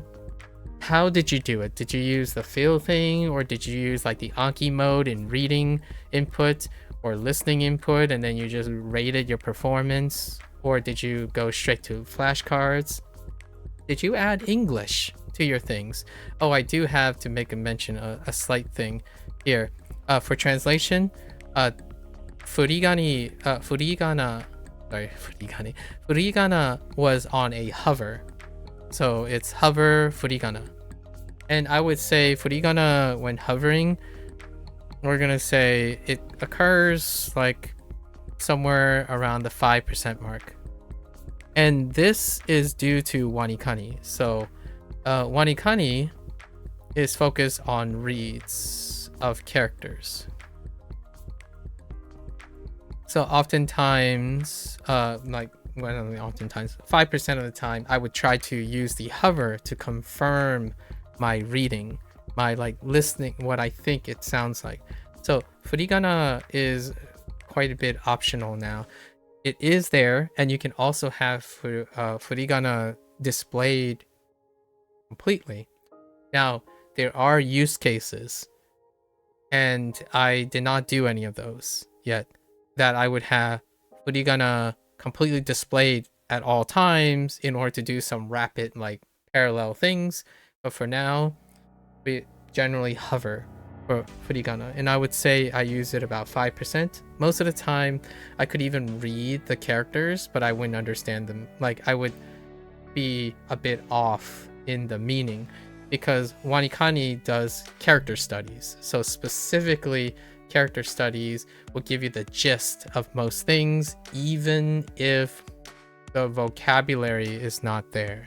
Like, if you don't remember the vocabulary word, you can still get the gist, because, and you can also possibly read, not necessarily the pitch accent, because pitch accent can vary despite having very common reads and stuff. They can still pitch up and down. There are places where atamadaka and otaka may be preferable, but you would have to hear it to see what choices they have made, which luckily for us, the grammar section is all curated audio, and then vocabulary has TTS.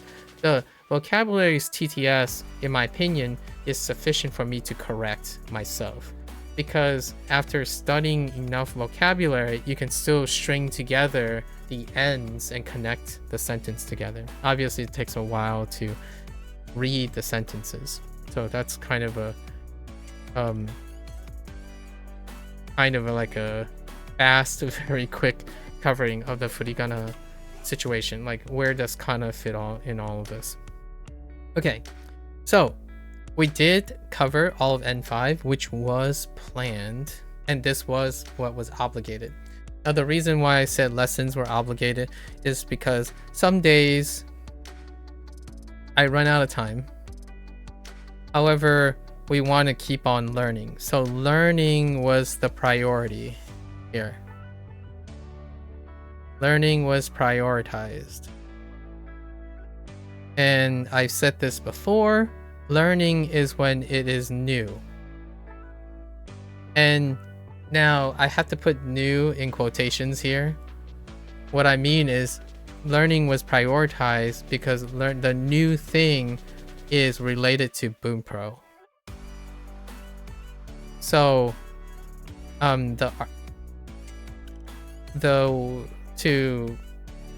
I treat the application, much like a lot of students do, as separate exposures.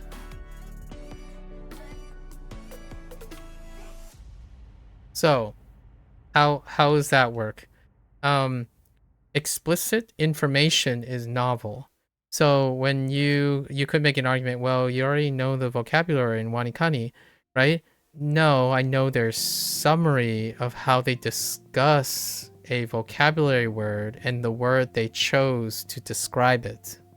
Now, in Bunpro, when you're learning priorities, they have a separate descriptor, right? So as a student, you are responsible for how the person or organization or tool explains things to you. Not, oh, that's basically the same as this, so you just generalize it and it's like, we don't need to know the details. All of it matters. Like when you decide, like as a student, this is my expectations, so I'm trying to clarify, right? It's treated as separate exposure because when you get more information, it is more information about something, not when you paraphrase something. So like when Wanikani says, oh, this word means casualty, and then Bunpro introduces it, here are all the possible definitions, here are all the possible, like here's the Jisho entry, and here are some colloquial interpretations, and here's our summary of this term, and it describes casualty. That is extra information, and that is novel information. So you are learning more. The task of a student is not to simplify, truncate, and shorthand what your instructor is giving you. It's to use it to your advantage so that you have more points of failure, or like you have more redundancy, so you have less points of failure. Basically, you have more redundancy, and that redundancy comes with nuance and completion, like comprehensiveness of the information. I get this question a lot when someone says, and actually literally it happened the last 3 months a couple times, when someone said that they were going to become a med student, right? They're going to become a med student, and they told me that, oh yeah, you know, it's great that my country decides that we can just fast track our medical education because there's no reason to go over things or things that we are either tangentially related or things that I already know. And my first thought is that is legitimately not something that sits well with me, because the next time I think about it, it's like, when was it okay to say, yeah, you know, I know all these complicated things, but all the basics, yeah, I already know them. I don't need to practice them. Like, I don't need to upkeep or maintain them. It makes sure that there's no gaps in my knowledge. That's not me. To me, when you think of a student maximizes their input. Now, yes, if it says casualty and then Bunpro says casualty, we're good. That takes like a split second. It only takes a split second. Like, you're confirming. Confirming is very fast. So whenever someone says, oh, I don't want to waste my time confirming, it's not the same thing. When I think about people saying, oh, I already know this, they're talking about they basically know this. they basically assume that Bunpro says the same exact thing that Wanikani does, which is preposterous. Like after 90 days, right? Simply 90 days, it is almost preposterous to think that when someone, and this is a normal thing, by the way, it's a very normal thing.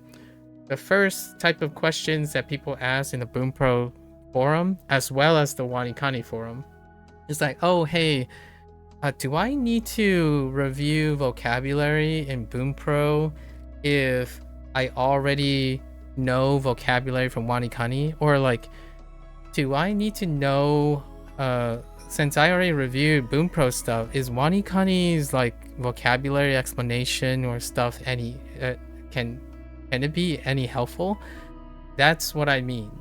Like, to me, what that says is, well, this person they don't really enjoy learning that much, because they're not even interested to see if it's different or the same.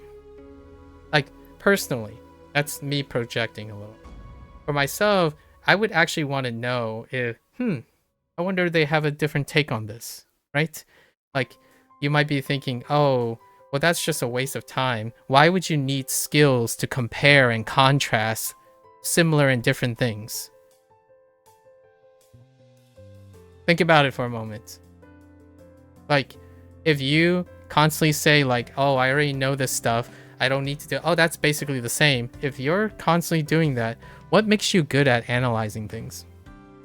Like, what I mean is, if you think you're good at comparative analyses, and understand the intricacies and nuances of like two different languages, and your whole habit is built around minimizing redundancy when you're learning something, in what way does that make you a good analyst?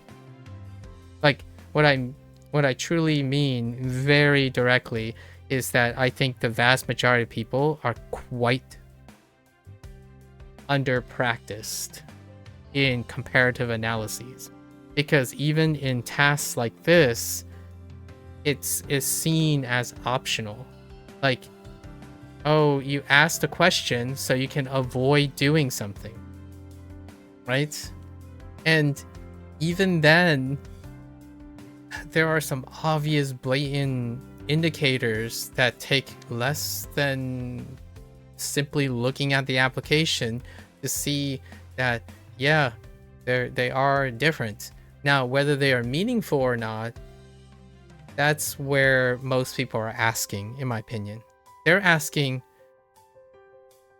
do I care enough to do it a second time with vocabulary from a different group that's explained by a different source? Do I care enough? Well, and then the advice is, you ask yourself, you make a list. It's like, okay, so how long does it take? Like, are these substantially different from each other? Can you gather any differences or similarities? And then you might be able to answer the question. But my first thought is, when you're choosing to avoid comparative analyses, that includes things that are similar. Like, I can't emphasize this enough, but when I say I'm treating these applications as separate exposures, that doesn't mean the exposure isn't similar. You are trying to find out if they are similar or different.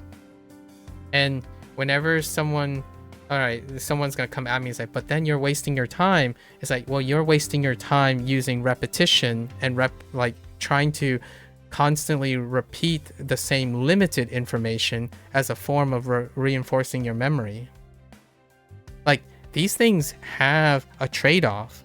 So if you're saying, oh yeah, it's not worth my time to do Bunpro's vocabulary because Wanikani already did it, okay, well, with Bunpro's exposure, if you truly believe Bunpro's exposure is the same, then it will make Wanikani easier because you have double the exposure when you're learning with wanikani. So like, if you truly think that they're redundant, you would spend even less time remembering wanikani stuff, because every time you do Bunpro stuff, it would reduce the amount of time in wanikani. Funny story though, that's typically not what happens with people. And when it doesn't happen, it means that the two sources triggers something different. That would be the reasonable, logical conclusion.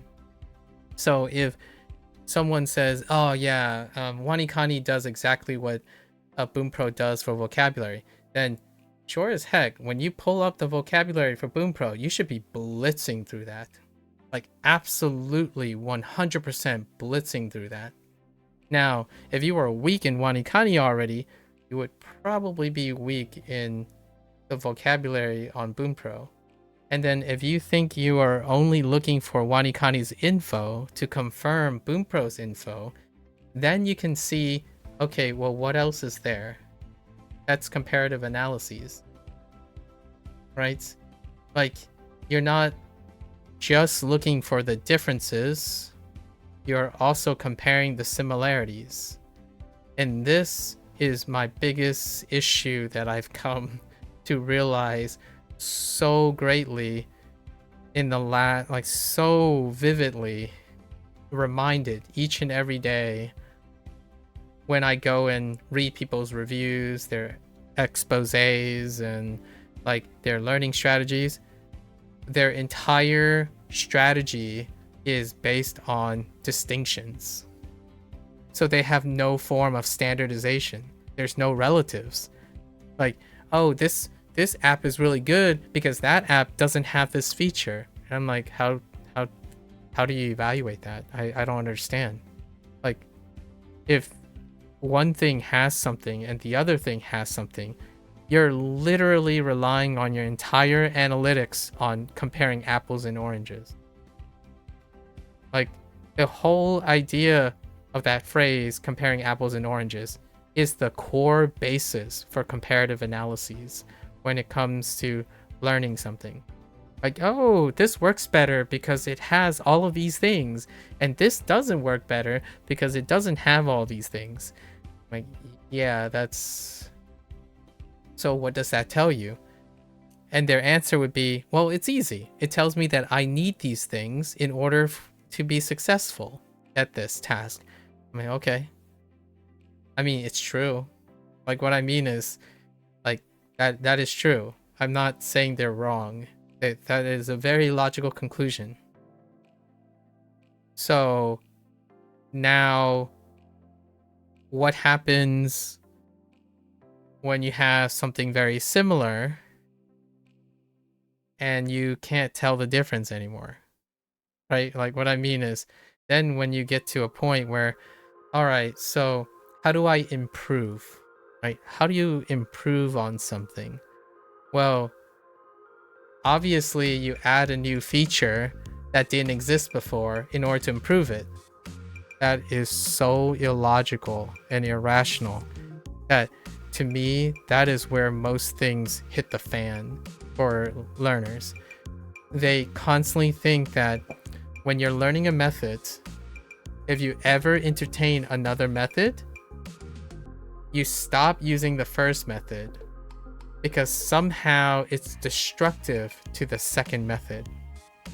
You no longer can connect the methods together. There's no association because there's no focus or ability to see the overlap. So what I mean by that is, well, to tell you the full spectrum, right? I'm learning Chinese and Japanese at the same time. Like, I'm learning to read, specifically read. So not, I want to be more specific because some people might think, oh, well, learning means that I'm doing all of the above. Well, I'm learning to read Japanese and Chinese at the moment. The last 2.5 years, the vast majority of my time is dedicated to reading Japanese and Chinese together. And they have overlaps. I use the overlaps to get multiple exposures of the same thing. And then I use the differences in order to segregate them if I need to. So the amount of time that I spent on Wanikani is not quite the same amount of time that most people spend on Wanikani. Because when I spend time on Hazahiro, that creates a double exposure to Wanikani's purpose. So it doesn't automatically become redundant. Application and nuance create useful redundancies. Like what I mean is not redundant in the same way of saying, oh, these are exactly the same, so I'm wasting my time. Redundancy as in these things are similar, and if I forget one, I can remember the other. And when I remember the other, it strengthens the other one. That's association. So for me, if I go back up to this point about improve and iterate, right? My personal hot take is most people, most that I encounter, do the opposite. Most of the individuals that I've encountered, they make it work, by the way. I'm not saying it doesn't work. My perspective is the opposite of that. The strongest memories that I can retain, the less effort and the highest volume that I can remember is comparing similarities, things that overlap with each other. And then based on those overlapping, they form the foundation of introducing new information into my memory. Now, that doesn't mean I don't look for opposites when they exist, because you can always make the argument that, oh, this doesn't exist in system A, so I need to remember system B. That's fine. That's not the only thing you can do. And that shouldn't be, in my opinion, the only thing you focus on. Oftentimes, when it comes to systems work, especially a language, humans created it. They are natural languages. And even when they're not natural, like synthetic languages, humans are the common tether. So there are often more similarities than there are differences. And that's what makes learning a language really handicapped in the modern day. I think the internet set up, in my opinion, coincidentally. No one's like deliberately doing this, or like, because you get good at doing other things. You get good at spotting the differences. Language retention, in my opinion, is not necessarily based on the language differences. It's great to know the language differences, but ultimately I think you're handicapping yourself by saying, I'm gonna revert back to a childhood state. I'm gonna pretend like I don't know my native language. I'm gonna pretend I know nothing about structure, phonemes, like let's just pretend like my ears are garbage and not work with the tuning of my ears. That's, to me, that's I feel very strongly about this one. That's like spending more time ignoring all your experiences and your skills you already have in order to get a more optimized and immersive learning experience. That's personal. Like, yeah, I probably like triggered a couple purists out there. It's both. The balanced approach. It's a balanced approach. You know the similarities and the differences. You can't appreciate differences and their application without the basis of their similarities, right? If you're pretending like you don't know a language, how is it that you're going to learn a language any faster than you originally learned? If, like, here's a logical fallacy that happens. If you think that pretending like your native language doesn't matter, and you're going to learn as though you don't have a native language, and then you're going to say, oh, I'm going to learn it in 1 year, it took you 18 years at minimum to learn your native language. So if you truly think that that is the rationality of going full stop on that, at least tell yourself it will take you 18 years to learn your target language. Because that is what reality would be. Like, what I mean is, be honest with yourself at least. Follow your logic. Don't create double standards, right? If your goal is saying, yeah, none of my existing knowledge in my current language is useful, and then have like a native speaker who suddenly turned into a guru all of a sudden and say, yeah, you know, to learn our language, you have to first start by not being you, please. Like, you're not, don't be a foreigner. You got to be like a native person.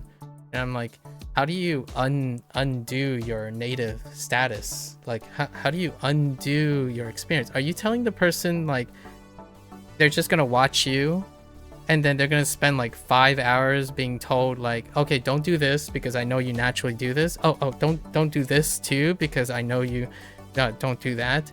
Like, okay, so you're gonna spend more than 50% of your time working against them, against someone, versus working with what they do, right? I think that's one of the biggest, in my opinion, one of the obvious tells that someone is trying to create content, but they're not teachers. They share lack of compassion, lack of empathy. The whole idea is it's all framed around their egos, in my opinion, and they project their own egos. Like, you don't work with what their starting point is. It's like, oh, hey, if you're thinking about this, let's try to turn that into associating it with another task. So one day, every time you go and do that, you're going to do this. And then one day you can just leap over and do this, right?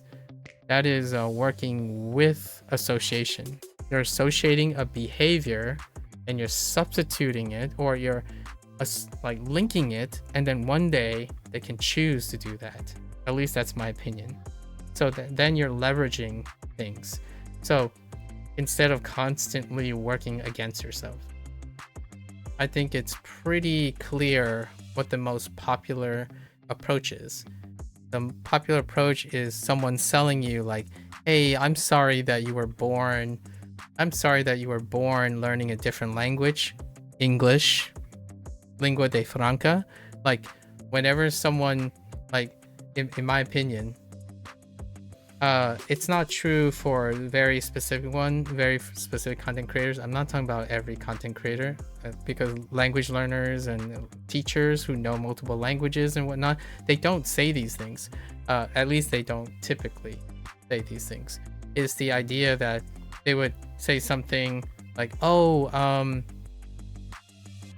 okay, we only say it this way, but I know you guys are going to do it this way because that's what I hear from you. It's like, yeah, meanwhile, that person's speaking in lingua de franca like a person who doesn't speak English. Like, what I mean is, well, if this person is having problems speaking English and they're telling you your English is your problem to learning their language, then I would take a grain of salt. I would really, really take that with a grain of salt, because genuine, like, logically speaking, like, since we're appealing to the native speaker fallacy, I would, if you have someone who is multilingual, they would be able to assist in using the framework that you have with your native language, and then communicate using the target language on how they negotiate sounding native-like in the target language and your existing native language. Now, I understand that multilingual people are very difficult to come by. They're very rare, or rarer than the usual people, and you might not like them very much. That's fair enough. But you have to take in a grain of salt. I think oftentimes the backwards nature of using contrastive learning styles is making it very hard. It like hard in the sense of that's what internet people think is hard. Because think about this. Would you prefer to remember two related things or two unrelated things? Because the two related things could end up being one thing, and to the detriment of efficiency, oftentimes that creates generalizations. So they have pros and cons. When you always focus on the similarities, then you become lazy, right? And that's what internet people do. Like, in my opinion, when you're on the internet for too long, you've seen it all, right? You watch a doom scroll, and you're like, oh, I've seen it. That's the same cat video, same cat video. Does it stop you from constantly wasting your time doing that? No, it doesn't. Because it's very efficient. It's quick. It's a great foundation to build upon other things. So now you can take whatever your doom scroll is, now you attach something to it. And now you're going to constantly attach that new thing to your doom scrolling. You know, that becomes the vehicle of creating, like taking in new information very rapidly. A native speaker who just randomly comes on a content creator and it's like, oh yeah, hey, remember all the things you know? Just forget that, because this is how you learn. Like, this is how you become, I don't know, insert your favorite country. Like, this is how you become Japanese. You should pretend like you're Japanese, and then you should learn these things this way, because that's the only way you'll learn. And I'm like, no, you learn best when, in my opinion, you learn best when you combine both of them. Like, you don't spend 50% of your time pretending like you're not someone, and then learn all the strategies to reject your someone as opposed to leveraging them. I think it's one of the hottest topics for me, so we'll just not belabor that point anymore. I basically do the opposite most of the time. And why do I do the opposite? It's because it's, to me, I know that it's easier to find out what's different. So if the internet is already doing that for me, like, what I'm saying is it's not like I don't watch those videos where someone says, oh, if you're an English speaker, don't do this. And like, Japanese people only do this. And I'm like, oh, I get a lot of that content, right? That content's in demand. Like, that is the typical content I get.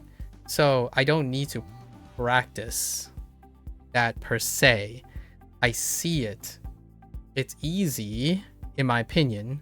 It's easier. It's more accessible right now. It's in demand online.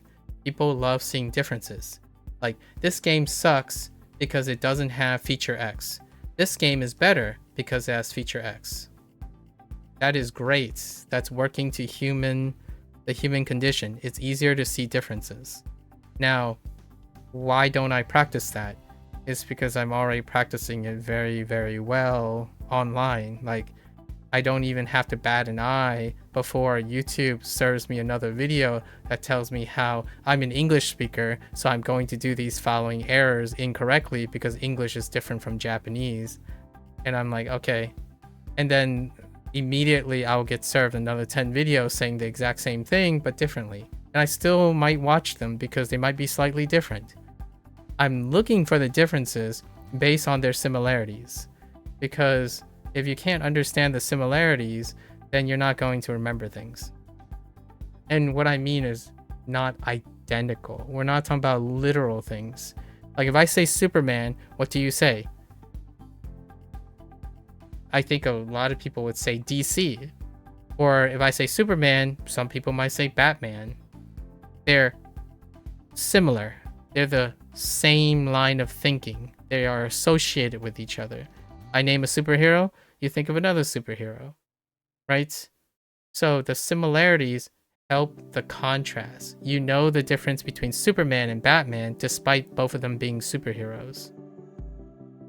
If you think Superman is something and Batman is something, and then they're not related to each other, is it easier to remember the details based on how they're not similar? I would argue no.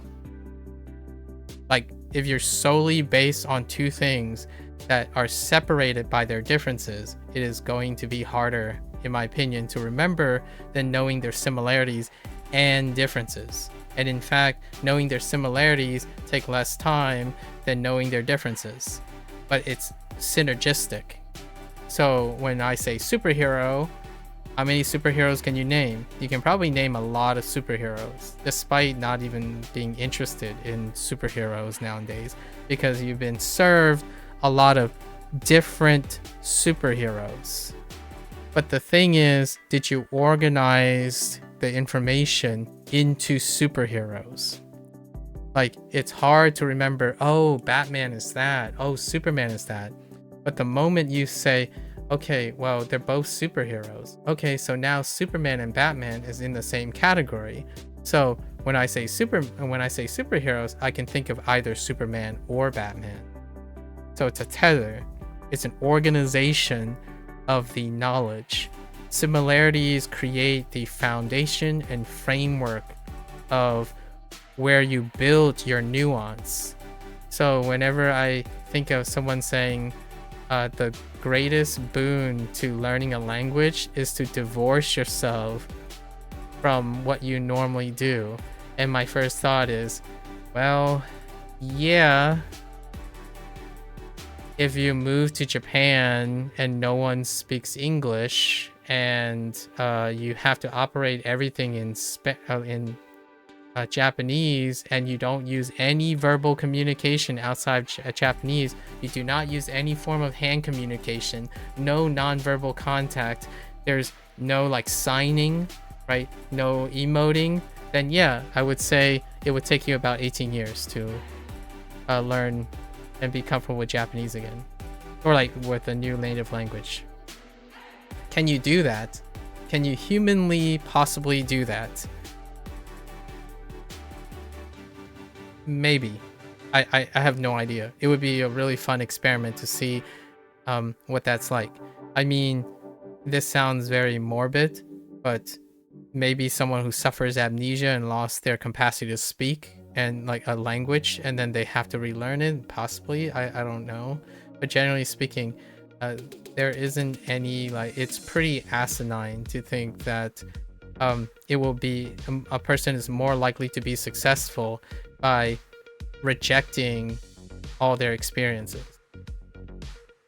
It's already hard enough for someone, like, for example, they lose a leg, right?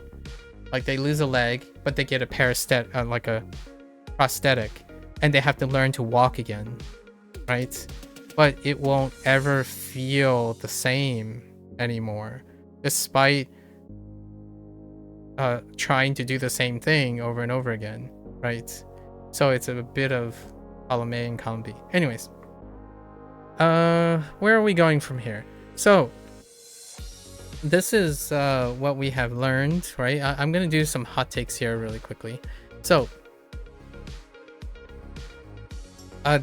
maybe we do future things in a different color. So let's do future things in purple, right? So the routine right now is we're basically still using Bunpro for everything.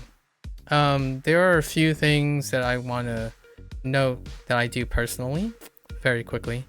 So outside of Bunpro, Wanikani, whenever I encounter a character read, so these are things that are outside Bunpro, there is a Wanikani loop. So the Wanikani loop is I look at the characters, and I can still break them down into their radicals. And then I can still apply a mnemonic that is based on near rhymes. Like near rhymes and meaning overlap. So these near rhymes, meaning overlap, oh, I'm gonna call them something else. We're gonna call them, the mnemonics that I'm using is homonymic, or like homonyms.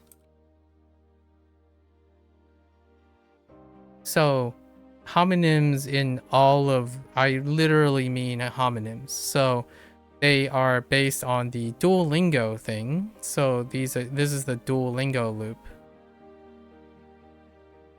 And the Duolingo loop is you go through a meaning, visual, and sound, and relationship. And then it can go back upwards.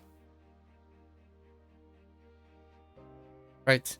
So what happens is the loop is that when I look at a vocabulary, for example, if I look at a vocabulary, it's not necessarily grammar. Grammar is unique. So this is specifically talking about when grammar triggers. What I can do on occasion, so this would be that approximately 5% of the time. The 5% of the time, I try to check for my Duolingo loop and my Wanikani loop. And that is to reinforce its similarities to Wanikani and Duolingo. So the Duolingo loop is what I used to learn from Duolingo. And then the Wanikani is what I use to learn in Wanikani. So these are, how do I make my Bunpro loop? So this is where Bunpro is, right? How do I make Bunpro relate to the similarities in Duolingo? Well, I add their loop to it. So this would be what the loop looks like. Basically, when I look at a vocabulary word and I'm like, 5% of the time, like what is that? I would go through the Wanikani loop. I would look at the characters. I would break them down into their radicals. I would look at the mnemonic, and then I would look at homonyms. And the homonyms are the Duolingo loop. I relate to anything that deals with their meaning and anything that relates to their meanings together. If they look visually similar to something, what they sound like, and then the relationships, like antonyms and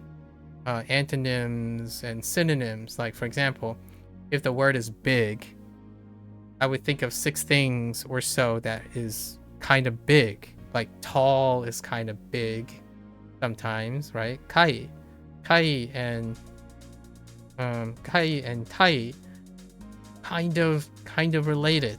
Or so today, like, I got stuck on a couple things and it's like the opposite side of something. I'm like, okay, well, side could be kawa or gawa, or it could be hen. Maybe like it could be a surface like men. And then there could be directions like ho, maybe muko, right? Mu is something that's related. So this is what I'm talking about. So since I've done this for a year for Wanikani, over a year, right? 1 year plus. And then Duolingo 1 year plus. Actually, technically, I would say Duolingo is 2 year plus, because the method that I use for Wanikani is this loop. So Wanikani incorporates the Duolingo loop. And I'm calling them the Duolingo and the Wanikani loop is because that's the order that I've done it. I started with Duolingo, and in order to extract the information based on Duolingo, I came up with a routine that is more me than the Duolingo. Like, the sum of me is always, in general, at this point in my life, when I do something, my experience will consistently dwarf the thing that I'm using. It's very rare that one product targeting a specific learning method is going to know more than my entire sum. In my opinion, when someone, I can say this with confidence because it's the one thing I focus on. Like, I do really pride and humble brag about this.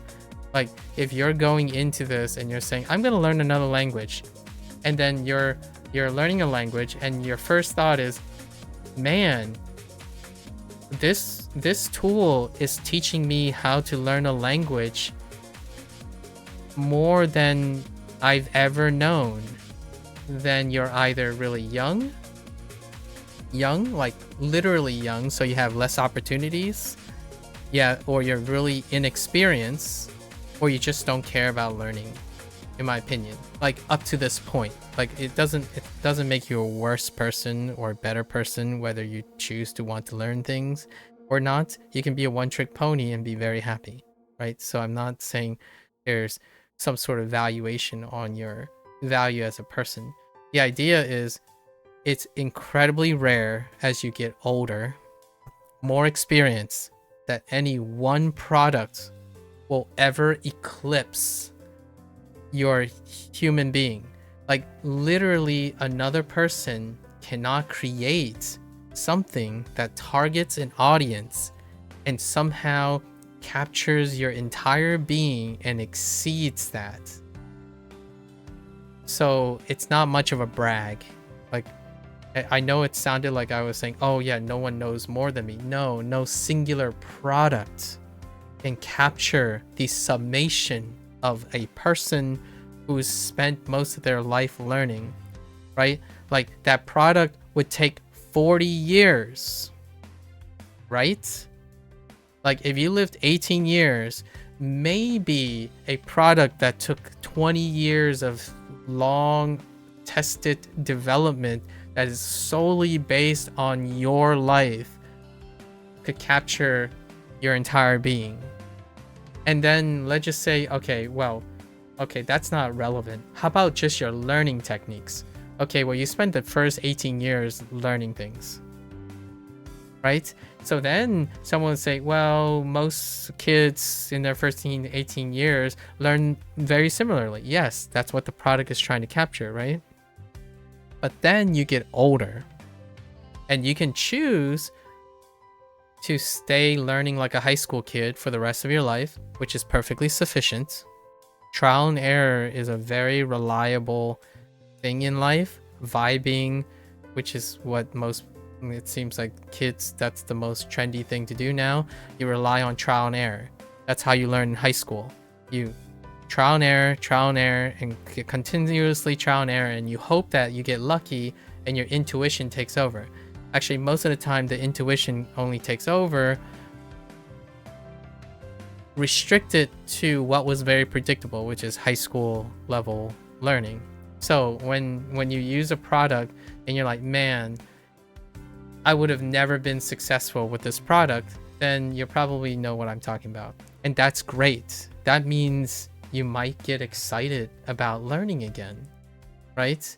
Like that's what it's like to whenever I see the glow in people's eyes, like when someone graduates from high school and they go into college and their eyes just widen. It's like, oh, I didn't know school or learning things could be this exciting and this engaging. They learn something new. Like it transformed the way they're learning. So to me, that can happen with someone who spent most of their time never learning something new, like not trying to learn anything new. And then later in life, like maybe when they're in their 20s or in their 30s, they decided, I'm going to learn another language, right? And they're like, oh, I had no idea. Like, where was this when I was younger? Like, oh man, this makes it, that's fantastic. Now hear me out. That doesn't mean you didn't learn something the tool didn't learn, right? Like tools are designed to project the best, like the summary of the stuff. It can't summarize you very well. So this is what I mean by when I was using Duolingo, it's not like I needed Duolingo to learn the language. There were many other techniques. And how did I see those techniques? Meaning, visual, sounds, and relations. So this happens to be what Duolingo triggered in me. So like, if you take Duolingo for face value, yeah, you're gonna get a bunch of repetitious sentences and you're just gonna keep repeating it like you were in high school until you memorize it. So the moment someone says Duolingo is boring, you probably thought high school was boring too. And I would totally agree with you. I would totally not fault you for it. because Duolingo's curriculum and how they teaching, or like the way they're trying to do, is the bare minimum. And that's kind of what later on some of the advanced language learners come to realize, like, yeah, repetition is not the greatest. Keeping consistent is great. Repetition alone is not great, right? Because if you want repetition, you simply look at the same vocabulary words, the same sentence, and memorize the answer. And you can do that until you run out of like short-term memory, or you run out of places to store that information, or the time it takes to do that independently just exceeds the amount of time you have, right? There's no concatenation. Not concatenation, but compression, right? And where's that compression in? Associations. Associations is how you compress things. When things are similar, you can compress them. When they are different, you can expand them from the compression. So when you do compression, you layer. You do layering of your memory. So when I think of meaning, I'm layering meaning on top of each other. I'm layering visuals and sound and relationships. This is 1, 2, 3, 4 different combinations. So instead of remembering everything as one thing, I'm breaking them down to their components, or like I'm breaking them down in some level, shape, or form that makes them similar to each other. And when they're similar to each other, you don't necessarily have to remember those parts. And what I mean by that is you don't have to vigorously remember their differences. You're remembering their similarities, on which then you define the differences. So Duolingo, it's not that Duolingo taught me these things. Duolingo organized their information this way. And how do you make use of that information? That's how I did it. We start with meaning, visual, sound, then relationships with each other. There is another 5th one, but it's only unique to Duolingo. So I'm not saying it's 100% transferable. There are a few steps that I left behind in Duolingo because they are no longer relevant in Wanikani. So these things were preserved. Then in Wanikani, the mnemonics using homonyms are preserved. The radicals and characters still exist in Japanese no matter what I look at. So that is my Wanikani loop. So whenever Bunpro explains, like, here's the character, guys, this is what it sounds like, here's all the English translations of the Jisho, that is Bunpro. Bunpro explains those things, right? Wanikani does not do that. Duolingo definitely doesn't do that. Neither of them do that. Right? Wanikani might do like a slight sentence summary and then give you example sentences and cases of use. So that's not what Bunpro does. And the cases of use is not quite the same as the way Bunpro presents its vocabulary. Now, when it comes to grammar, right, this is unique to Bunpro. So on top of that, the Bunpro, right, the Bunpro loop is being developed now. So what is the Bunpro loop? Well, grammar is definitely, so explicit grammar is the first loop, right? And I do it a little, I basically read through it. That's the Bunpro loop. The first thing you do is you explicitly read through it. And then the new loop that I'm working on, which I can't do consistently yet, is once grammar is introduced, it goes through review, and in the review sentence diagram. So I diagram in my head, and that's currently the Bunpro loop for grammar. Then if I diagram, I confirm it. Again, back to the explicit. So that is the current loop that I'm doing. I read the grammar, look at it, and once I get into review, so when I read this, there is a slight loop to think about, okay, so how does this relate to other grammar points. And guess what? Bunpro has a section for that. Legitimately, in Bunpro, so when you read this, the most prized part that I enjoy is how it relates to it. In fact, the way Bunpro writes their grammar, like explicitly, explains relationships. Like, the legitimately is why I really enjoy Bunpro's grammar stuff. They double down on forming associations and then branching out on differentiations. So they start with associations and then explain the technicalities outward, as opposed to how other people remember is like, oh, this is different from that.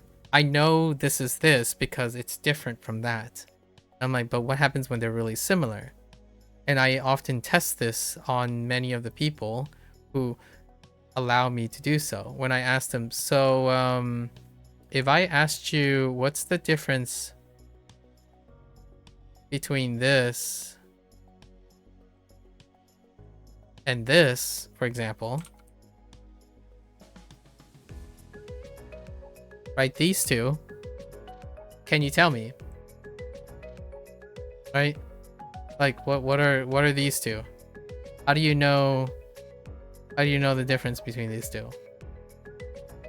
And it's way, but I want to, I don't want to sound like this is going to be a guarantee, but it's typically a lot easier if you know why they're similar, because then if you know what's similar, what's different also sticks out even more.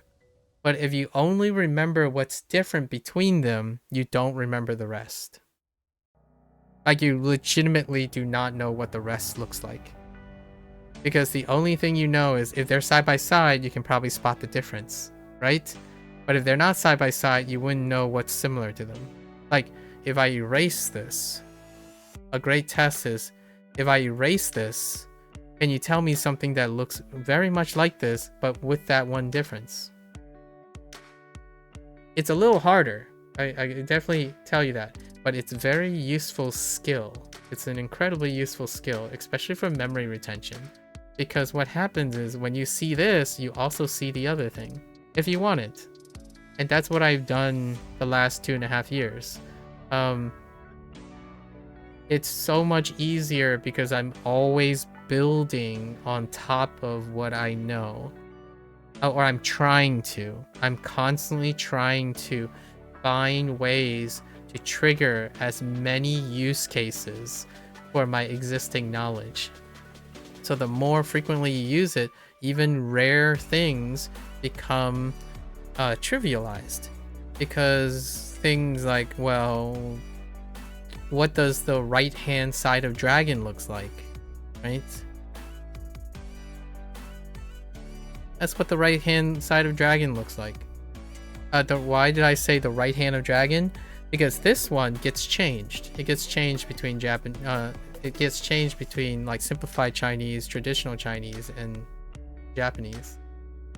So you may or may not see that, and it's rare. So what is the difference between writing a character, right? For example, this is the newest one that I saw.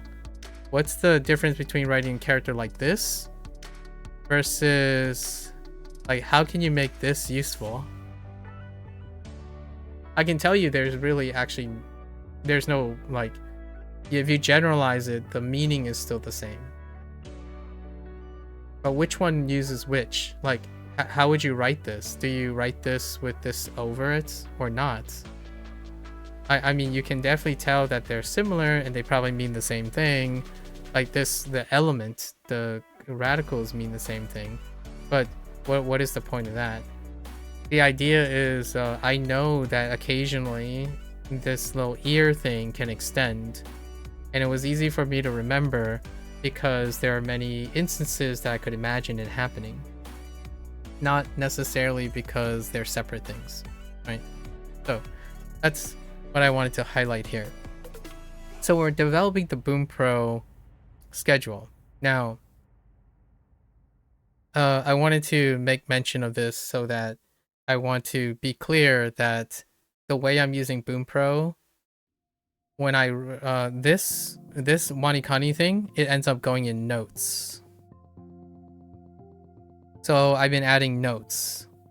And how do I know when I enter this? So vocabulary, right? Vocabulary does the same thing. Vocabulary, what vocabulary does is they go into explicit, right? And then the loop is, then it hits a review, immediate review.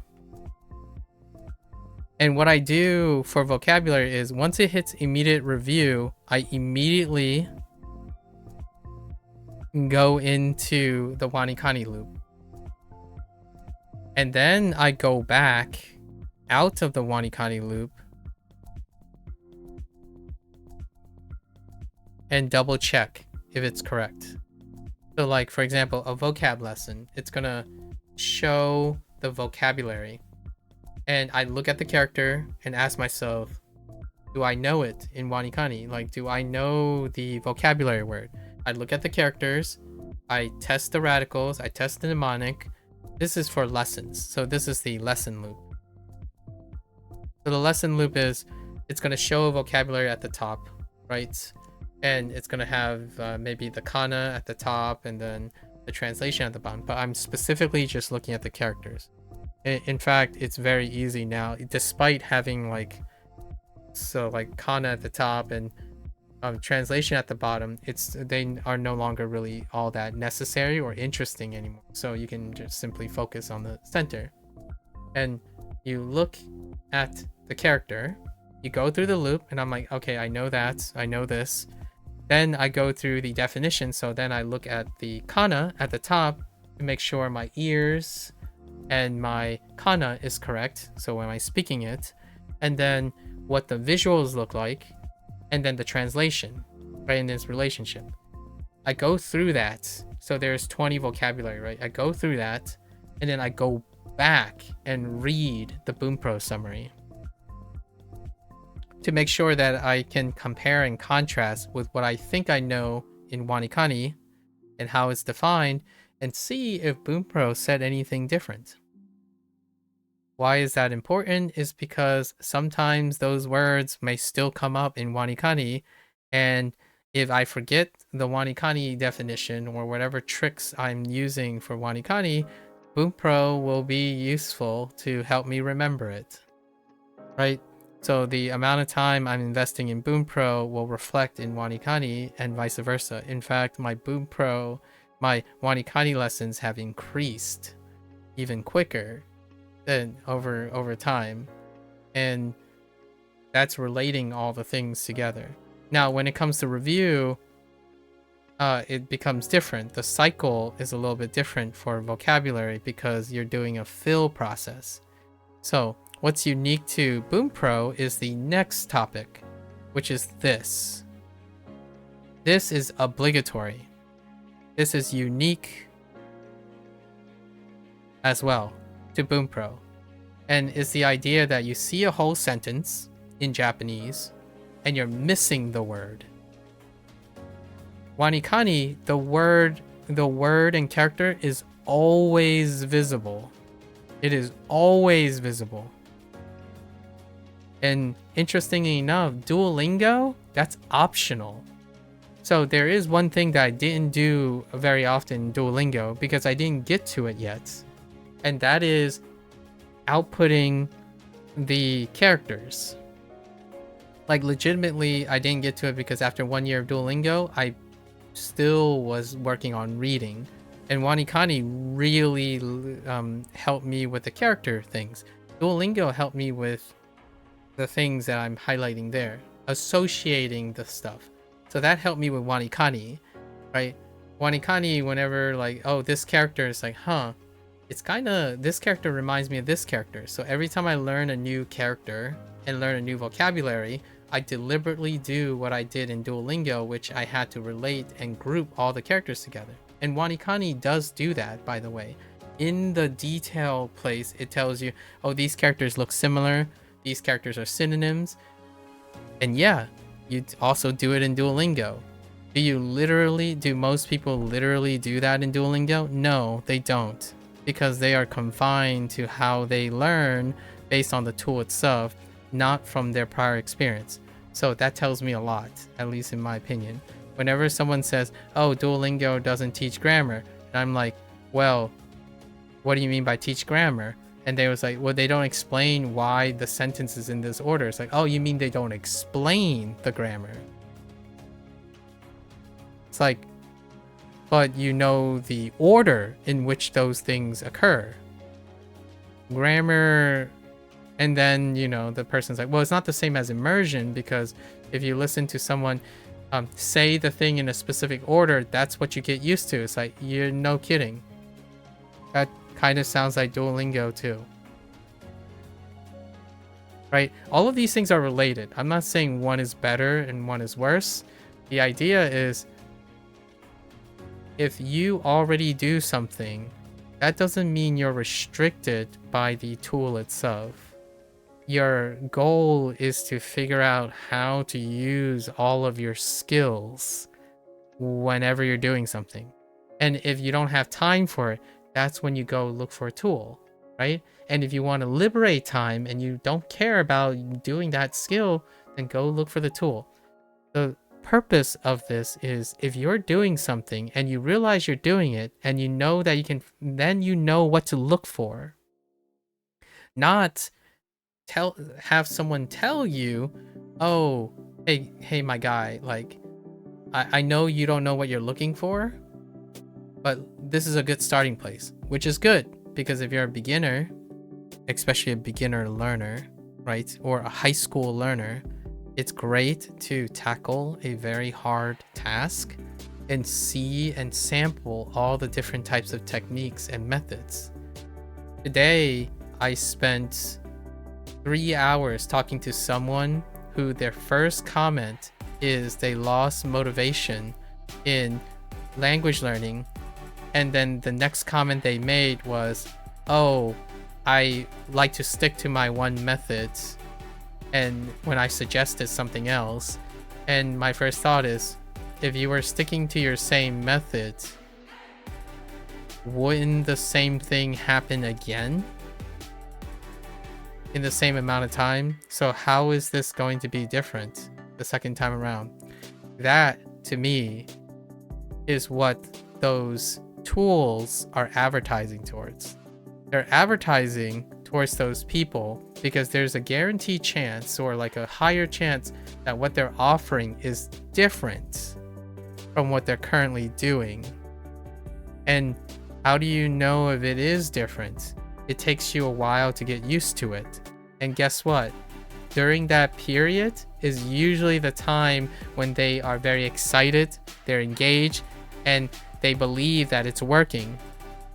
Give it like 3 or 4 months and they've done it like the same way 3 or 4 months without any incentive to improve or mature or change it up, they get bored and they lose motivation, despite having like streak systems. Like, that's what Duolingo does, streak systems, to try to get them to keep going and whatnot. There's no maturation. So if I had a criticism for like Wanikani, Duolingo, and Bunpro, it's an unreasonable criticism. And the unreasonable criticism is expecting these developers to be responsible for your entire education. I think that is incredibly unreasonable. However, some products claim this, like they claim that they can mature you into all the different types of critical thinking and problem solving skills you can without encountering any of the problems or critical problems that you may have. That's a load of BS, in my opinion. It does give them their business, though. If they do, in fact, argue that they will teach you all the ways to learn while consuming the content, if they also teach you how to stay motivated consistently and guarantee that you would never quit, I don't see any products saying that, honestly. So that's the lesson today that I was trying to inculcate, where Like, I don't think your problem is that your method is like not working or not sound, is that your method is demotivating. Your method doesn't meet your needs anymore. And meanwhile, the person's main focus was, oh, well, maybe it's my content, like my way of getting the content is different, or is like not good enough. It's like, well, kind of. If you decide to get your content from a different source and interact with it in a different source, then I agree with you. It probably will help you because it will give you another route to learn something. And that person ultimately said, in the end, like, maybe I should hang out with my German friends and then casually interact with each other. Yeah, that's a new method. Like, that's a new method, and I hope that when you use that new method, you combine it with your existing method, right? Because I'm not saying that method didn't work. It was not sustainable. Methods improve when you learn from your mistakes or you learn from your deficiencies. So whenever someone says, oh yeah, I hop on Duolingo and then I quit 1 year ago and then I started Wanikani, but I forgot everything in Duolingo. It's like, yeah, that sounds about right. Because you discarded it. Like, I wouldn't be surprised if you hated Duolingo and you thought it's a waste of time if you didn't make any measures to retain it in the first place, right? That's kind of the use it or lose it situation. And some people would say, like, well, why would you want to remember useless information on Duolingo? It's like, what is the useless information on Duolingo? And then they would highlight things like, oh, your streak, how to earn your XP, how to gain the systems. I agree with you. So why did you use Duolingo for that? Hear me out. When that person named streak, like they deliberately talk about streak system, XP, that's giving them away because that is what they thought was important. And that's what they thought other people are doing it that's important. So, is it a waste of time? Not if you understand why it's important, right? And what happens when someone moves to Wanikani from Duolingo? The first thing they would say is over like in 3 minutes, after the honeymoon period of Wanikani, new methods, like new things to challenge, they would say, hey, can we get like a streak system? Because I'm like lacking motivation. I want to keep going, so I need like some sort of streak system. Like, oh wait, but I thought Duolingo's streak system was not important. And yet someone criticized Duolingo like, oh, the least important thing is the streak system. Like, oh really? So you're saying that when you go on Anki, you don't use a heat map of how often you are consistent to keep yourself motivated. You don't look at your volume each day and talk about how much volume you do on a daily basis to reward yourself and keep yourself going.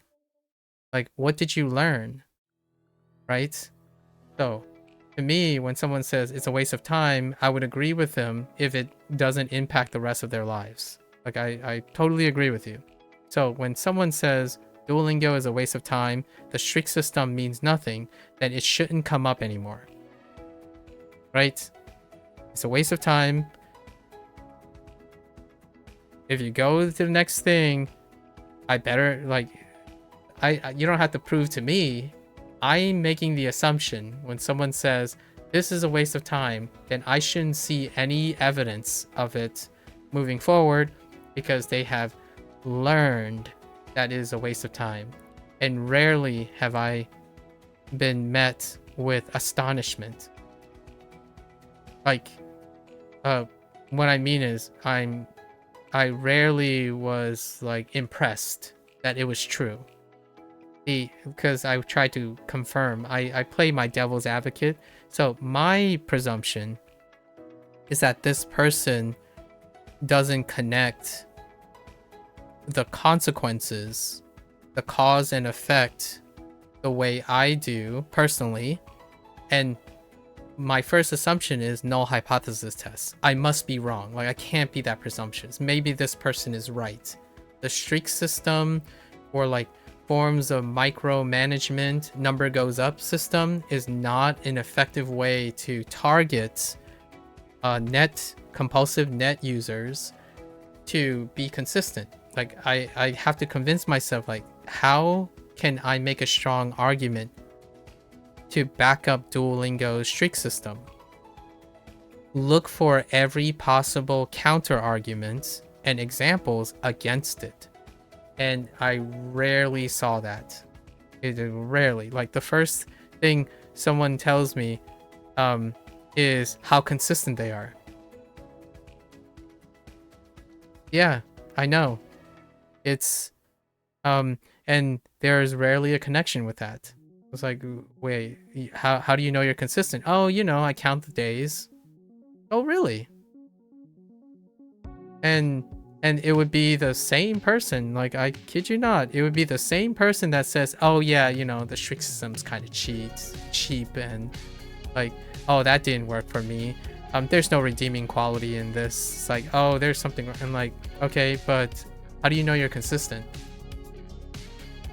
I have a log and it tells me on which days that I did my review. And what is the function of keeping track of your progress and what you're doing? Like, legitimate, what's the function of that? If you don't think streak systems and trackers are important to you, why are you telling me that the first thing that informs your progress is how consistent you've been? I'm not above this, by the way. Like, for the record, I did turn off Bunpro's streak system, but I clearly know what I'm doing. Like, what I mean is, I turned off the streak system, but I replaced it with something. How do I replace it with something? Actually, where is it? This way. Right here, all the way in the top left-hand corner, is the number 90. I legitimately replaced the streak system by literally doing it myself. So I am not above this. Like, in my opinion, it is very important to understand when you have cognitive dissonance. Because when I set this when I was doing Bunpro, I'm like, oh yeah, I'm not gonna use Bunpro's streak system because it doesn't line up with my schedule. The streak keeps breaking because sometimes I'm more than 24 hours away, and sometimes it's before and after midnight. So what do? I turn it off, but I still know the importance of its function, and I can utilize that by doing it myself. I get this question a lot when someone asks me, what's the number at the end of your Twitch title? What's the number at the end of your YouTube title? That is the number of days since I uploaded the first stream on either platform. So, no, I'm not too good for something. I utilize it. So, snobbery, in my opinion, is like saying you don't need to review your similarities because you already know your similarities. This, to me, is what creates complacency.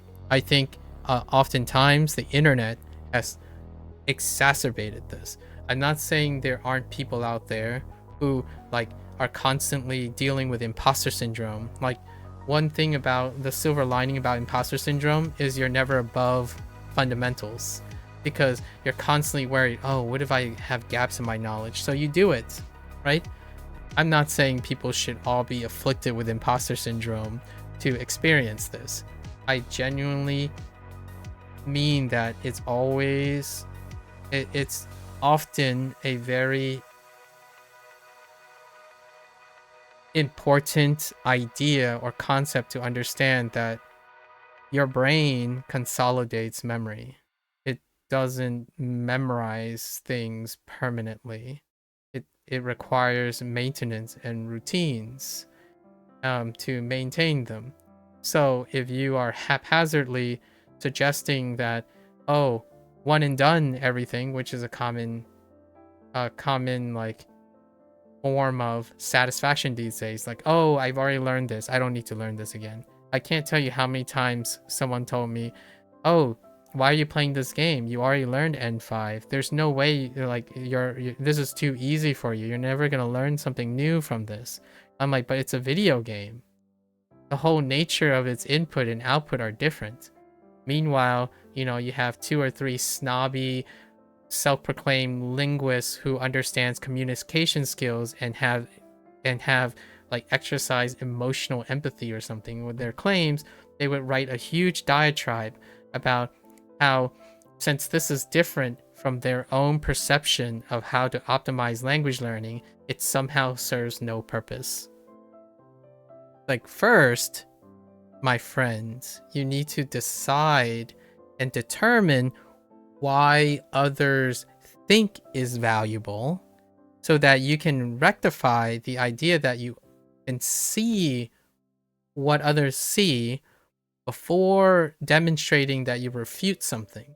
Because in my opinion, you sound like a projecting gaslighter if you think that the first thing to get people to hear you is to not understand what their process is like, right? Like, hey, what does this sound like? It's back to my digression about someone who first start with their title saying, I know how to do this correctly. You've been doing it wrong the entire time. Do this, and don't do this, do that. My like, the moment I think about that, like, okay, well, I kind of know where the mindset is going. So when I go into it, I have to use that mindset to understand where they're coming from. I'm not above their opinion. I'm trying to understand where they're coming from. So when someone says, oh yeah, you're a foreigner, you're never going to be native-like, let's assume that mindset to challenge my notion, right? And that's what we do here. Or at least that's what I try to do here each and every day. It gets easier and easier to remember the things, in my opinion, personally. It gets more and more effortless to remember details because I'm trying to use the information as I'm going. No, I don't speak fluent Japanese after 2.5 years. I didn't even do much speaking to begin with. But what I can do is I can most certainly give me 1,000 characters, and if you pay me to talk about those thousands of characters, I could write an entire novel on it, or an entire book on it at this point. And no, it's not going to be entirely in Japanese, because I legitimately have not been writing Japanese, like paragraphs and proses of Japanese. The difference is that I am fairly comfortable in knowing what I do know, because I've been using it since I learned it. Like, I've been trying to use all the information as cleverly, as iteratively as possible. No, I'm not going over my, I'm not going over flashcards of the same content again and again. That content is with me now. So when I go and do it another way, those flashcards stay with me. Like, how do I learn and remove them? They get integrated. It's not 100% transference, okay? I totally get that, right? But it's more than 0. I often feel like if I have an emotional hot take for most people right now, is that the constant feeling like you have wasted your time is often associated with the abandonment that the task that you do is worthless because you abandon them for achieving a goal. So the moment you achieve that goal, all the things you abandon becomes valuable. Like, it had a purpose. And for me, why not just create more purpose as you're going along? At least encourage yourself to do it like 50% of the time, even 30% of the time. Because if it's 0, then it's always going to be a waste of time. You're never going to find use for 0. And what is a abandonment of 0 use? You decide to move to Japan after learning Japanese, and then after 3 years you decided you didn't want to move to Japan. So then you're like, all the other stuff that you learn has no more use. So it's a complete waste of time. I totally agree. Like, I'm getting into someone's mindset. If you never make it to Japan, and then the only thing that you can think about to use Japanese is if you move to Japan, then everything you have done is a waste of time. Absolutely. Like, I can't even... It's unsaleable. It's an unsaleable argument. For me, I'm learning Japanese. I may or may not visit Japan. Whether I visit or not visit, or even become fluent or pass the N5, all of this stuff is going to stay with me. Because the moment I talk about, oh, how do I learn Spanish next time? Oh yeah, that's the way I did it with Japanese and Chinese. So I understand that I'm still going to lose some of the value, right? Like my Japanese could slip. But when I was learning Japanese, the stuff that I learned still has value. So some of it, not 0, some of it continues to be valuable. And that's one of the biggest silver linings, in my opinion, about similarities. I am not suggesting that no one does this. I actually think most people do this. My concern whenever I hear someone who's upset or demotivated is that it's not good enough. Like, it's not sufficient to make them feel like they're using their time wisely. That's a whole different can of worms. It's called regretful, right? Regret is one of the biggest things, and I think a lot of the motivation comes with regret as well. So a lack of motivation tends to create regretfulness. Basically, like, oh yeah, I didn't get to my goal because I wasted too much time doing this, and I wasted too much time because I had too low motivation, so I've been doing less productive things than the thing that I want, the goal that I want, not the process that I want. And what I emphasized today when I was talking to another person is that if you're not interested in your process, like this thing here, the thing that I've been talking about and droning on about for some time, if you're not interested in this, good luck. I hope you gain motivation elsewhere. And it's possible. I already talked about like motivation management. If you can gain motivation and incentive elsewhere, being paid is a great motivator. Speaking to Japanese people, having friends in the target language, those are motivators. You can still use other motivators to spend for the grind, right? Or for myself, I prefer to be interested in my process. So all of this stuff is super interesting to me. Like, I can't help but talk about deep cuts about every one of these. If I did, I would run out of time to sleep and study. So we're gonna sort of cut to the chase here. I want to I will add a few more hot takes, but I want to highlight in purple or pink, sort of magenta, sort of. What am I gonna do for the next 3 months? So the next 3 months is a pivot to N4. So we're doing N4 grammar and N4 vocabulary. And for N4 grammar, there is 179 items. And for vocabulary, there's 1,096 items. All right. We're going to spread it. We're obviously the goal is to do all of them, right? And it will take 90 days. Or like the period will be 90 days. So we're spending a period of 90 days. Roughly 3 months. So whatever, it could be 91, 92. I don't know. I don't count my days. But it'll be April, May, June. Right? So 90 days. And we're going to do a 3 volume. So we're using a 3 volume, 3 grammar per day.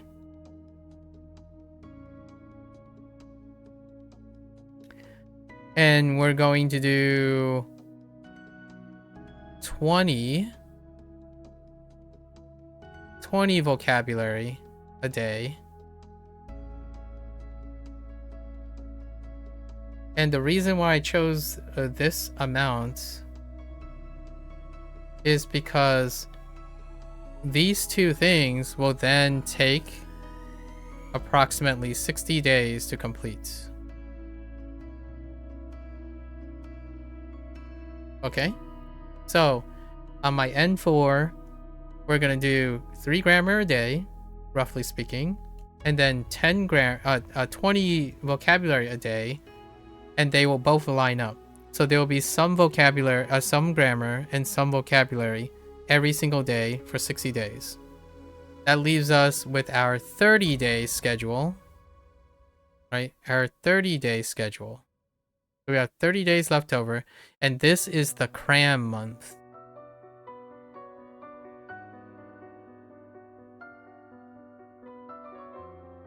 So what is the cram month?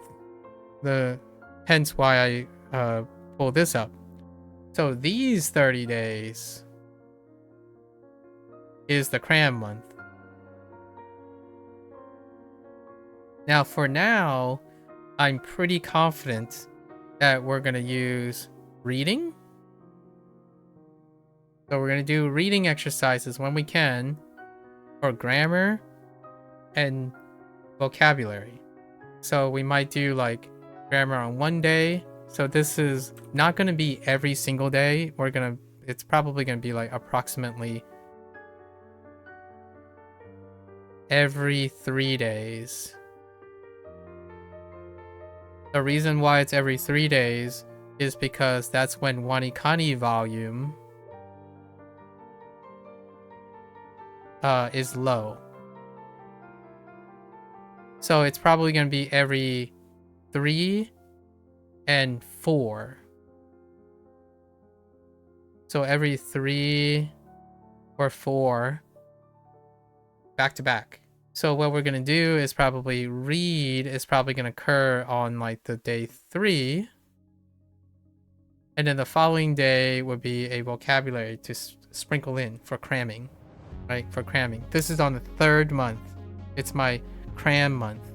The one where we're going to stop with lessons and give it some time to cook, right? And then for listening, we're going to be doing grammar. And this can be staggered with this. So maybe the next iteration, it'll be on day 3. So we'll go between listening. So for grammar, we're going to go between listening and reading, while vocabulary stays on reading. And the purpose of this is I have yet to design. I need to create a routine that will take advantage of quote-unquote mistakes or like pauses. So far, after the preliminary use, right now what we have done is we momentarily have used the 3rd month in the previous iteration to bookmark. So in the cram month, in the cram month, iterations and mistakes, right, like full corrections, are bookmarks. And eventually these bookmarks are probably going to go into another deck. And that deck will utilize the Wanikani and Duolingo additions and notes. And that's what we're going to do so far. So, and then for flashcards, I'm not entirely sure yet. Flashcards may be thrown in every once in a while, like probably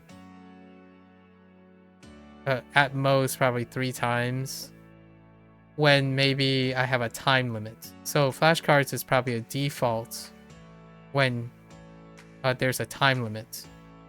Maybe I have a really busy day, I don't know yet. It's very difficult to predict because Hanzuhiro and Wanikani's workload is going to change during this period. So as you can see, the most common will be reading, which is the most powerful at the moment. And the most powerful is being used for grammar and vocabulary. The second most is grammar. The reason why it's grammar is often graded, or it has good coverage. And there is a widget that was recently introduced in Bunpro that tells me about coverage. The reason why vocabulary is not being done for lessons from my testing is because vocabulary has like N2 sentences and N3 sentences that incorporates a lot of low coverage vocabulary on top of grammar, and that creates that reduces my threshold of comprehensible input. So it's not sufficient. Which is also a topic that someone talked about, that same person talked about with me today about I+1. It exceeds my comprehensible input threshold. So what happens is that it takes, I would need another routine, but we can work on a routine for that. But for the first routine is to figure out what I'm going to do quickly. So it's probably going to feed into bookmarking, creating a deck, and then using my other strategies to layer on top of each other. And again, this is about like 5% of the time. So we're working in the 5% to 20% range. And that's where my CI limit is. So whenever I say my comprehensibility is not sufficient, is usually when it's floating close to 80%. 80-85%. The moment it like tanks to that point, I start losing my mind. Like, so it can become an emotional problem. Like what I mean is like it creates so much tax that I would have to stop my other things to compensate, which I won't do. So I'm not going to compromise on my comprehensible input, right? For those who are interested in comprehensible input, like where does comprehensible input come into this place? Comprehensible input is also applied to routines. So when you're developing these methods and troubleshooting, it requires comprehensible input in order to create new routines. You actually have to understand why you're making those mistakes and how you're compensating for them, right? So I think that's a topic for another day. It was a topic earlier today where I was trying to ascertain why this person stopped language learning. Because in my opinion, if I had to suggest something, while they were focusing on the comprehensibility of their language, the content, right? The content of their target language, they were lacking the comprehensible ability to apply CI in the first place. Because you actually have to comprehend what is it that the method is failing. Like, why did you become unmotivated? Why are you quitting now? And then why are you starting now again? And what does it make? How does what you're doing make the outcome any different in the future? If you cannot comprehensively taking input from that, there is no output to improve upon the method. Like your success rate is, in my opinion, also dependent. Like it's dependent on both things, obviously, but it is most definitely very important to be dependent on actually showing up.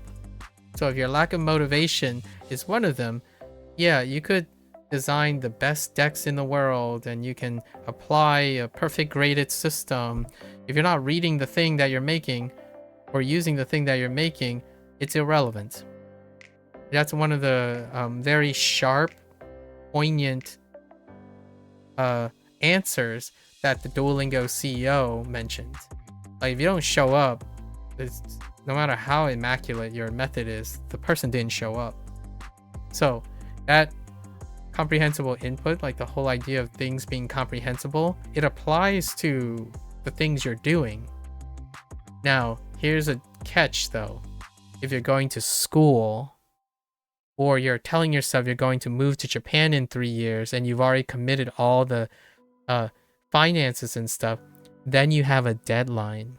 So you must show up. You are obligated to show up.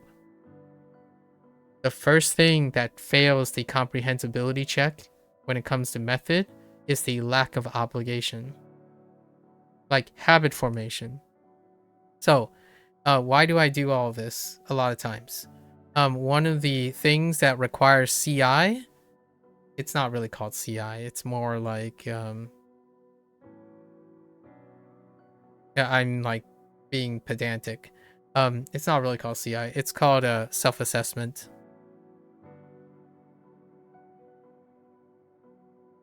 And self-assessment is downstream. It's downstream of habit formation. So if your understanding of habit formation and the consequences, the cause and effect of your habit formations are not comprehensible, then you're wandering the desert for consistency.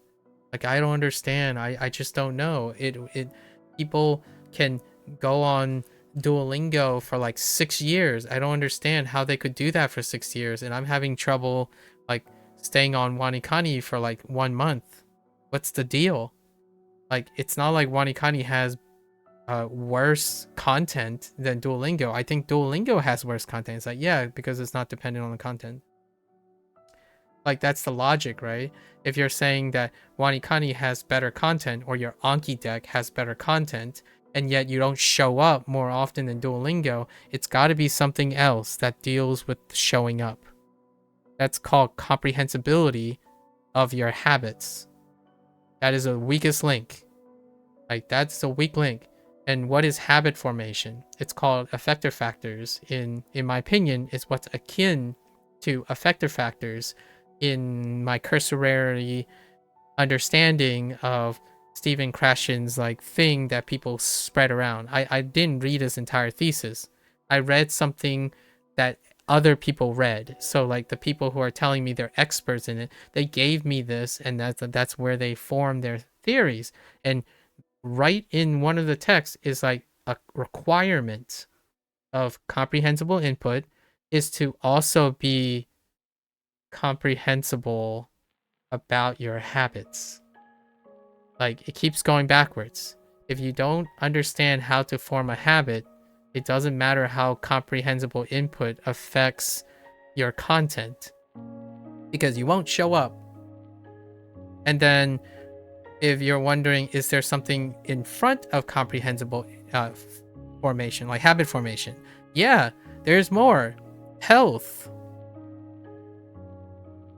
And if you want something more than that, genetics. If you want something more than that, being born. Right? So you can keep going. Logical loops, like when you think about logics, this is one of the funny things that me and Procall have all the time. When you use logic, eventually you get to the origin of the universe, and you still can't rationalize the beginning. And if you're thinking about cause and effect, you won't know the end effect either, because it can keep going. So the idea is that comprehensibility is affected at every single step. The idea is which one is the weakest link? What is keeping you from it? And a lot of times, someone would say it's the tool that's the problem, not their habits. And my first thought is, well, most of the things you say that aren't working with you is based on your habits. Like, you're lacking motivation. I don't know if a tool that grinds you and grills you as hard as possible is going to make you suddenly more motivated if you're unaware of what motivates you. There is a chance it can, and you can try it, right? And you should learn from it, right? That would increase your accuracy or your precision on how to define your habits. Like, how do you get better at seeing that a tool works for you, or you can make the tool work, or the tool is good enough? That is a question that I feel most people don't answer anymore. They legitimately don't answer that question. How do you answer that question these days? Like my internet folks out there. You go and you look at statistics, and then you follow the statistics. It doesn't matter what the odds are. Like, for example, if 90% of people are successful, you would take the 90% because statistically you are likely to be successful. You can do that. That works. And if you fail, you're in the 10%. Go find the next best tool. It has an 85% success, but what if you're in the 85%? Go and do it. That's called trial and error. It's simulation, trial and error. It does not require critical thinking skills, no critical thinking skills, no problem solving skills, and you don't have to learn from your previous attempts. You have no skill in developing and integrating or creating anything of yourself or anything on your own, because what you used was hardcore statistics. You took population statistics and developed a compulsive cognitive dissonance attachment to understanding that you are an individual, using population statistics to determine the likelihood of your decision making. So it is purely objective. Absolutely. So when you complain about how it didn't work, that's subjective. Because the objective reason is, if there's a 99% chance that this is going to work and you're a part of the 1%, you're part of the 1%. Suck it up and go do the next thing, right? Because you're refusing to learn from it. Or not necessarily refusing, but you choose not to learn from it. Like, well, all right, well then I understand the characteristics of this. How do I increase my odds? By understanding why I ended up being in a 1%. You might be thinking, well, isn't that a waste of time? Because if it's a 1%, it's not going to occur again, right? This is different now. If you are in the 1% of something that is 99% successful, that means you likely have a very rare combination of requirements. That is the reverse. As in, if you can determine why you're in the 1%, it will eliminate and sure as heck give you so many information that will rule out a lot of things to ensure that the next thing is successful. Or you can be very unlucky and the person that you subscribe to or the product that you buy didn't give you enough information to determine that, right? Those are the two outcomes. If usually products, the most unlucky consequences, the products only confirm working things. That's the way of internet business, right? They confirm that something works. They could care less for those people who don't work. As long as they're a net positive, this is objective. It's business, right? If you care about a product based on objectivity, shelve your feelings. Because if you're in the 1%, no one cares about you when you're using the product, right? It's not about feelings. It's about objectivity. So when you go and complain about how you're part of the 1% and you're like typing your keyboard warrior review about like, oh, yeah, but I'm one of the minorities, I'm one of 1%, and everyone else loves the game, but I just want to voice my opinion. It's like, yeah, the likelihood is they don't care about you because you decided to pick something based on statistics, or like you rope yourself into making the decision about statistics. Oftentimes when you buy a product that isn't based on statistics, there's some self-selection. When you buy a product based on statistics, there is self-selection, right? If a product advertised, oh, we are always business, we're science forward, objective forward, then when you decide on those decisions, have to understand that the likelihood is that the people who made those decisions also said the same thing. So whenever you voice your opinions like, oh, you know, this didn't work for me, even though it said it's guaranteed, basically, practically 99.9%. No, 99.9 is not guaranteed. You can still be the 0.1%, right? If you're purely objective, grow up and be objective. Otherwise, I can be less belligerent now. I like working at things. So when you fail, it doesn't feel like a waste of time. If you're in the 1%, try to find out as much as you can about why you fall in the 1%. Science, like to kind of like integrate my background. Oftentimes, science finds the extreme cases to understand a lot about the like boundaries of something that is normal and average. In fact, oftentimes scientific discoveries are based on the extreme cases where you can see an effect.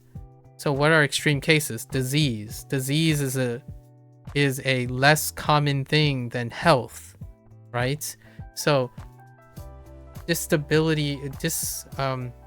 disturbances, imbalances, extreme conditions are incredibly informative and easy to detect.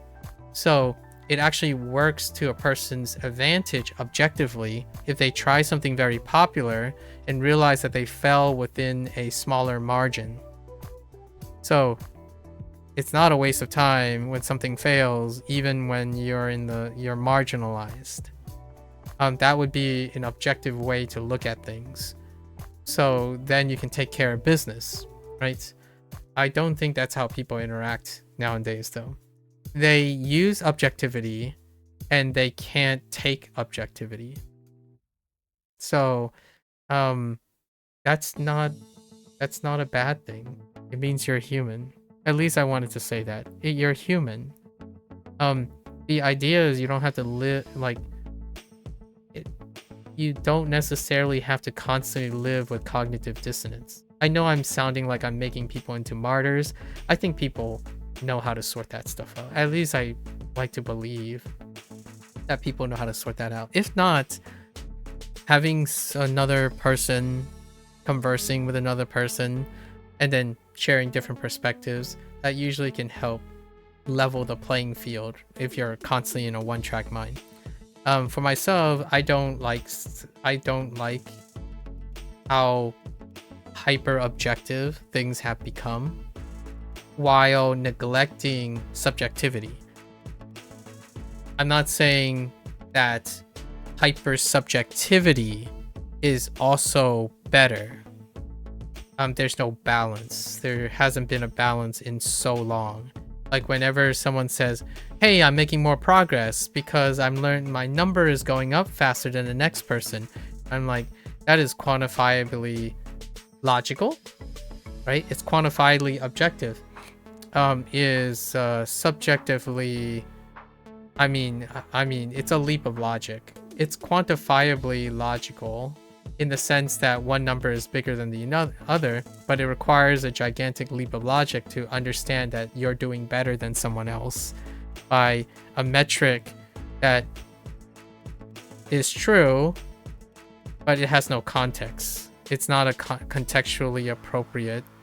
In other words, it's not comprehensible how you equate saying you saw 2000 kanji in the time someone saw 200 kanji, somehow that makes you better. If you saw 2000 kanji, it doesn't mean you memorized 2000 kanji. And then when you memorize 2000 kanji, it doesn't mean by the time you do something else in which this person is using time for something else, you can replace that or substitute that.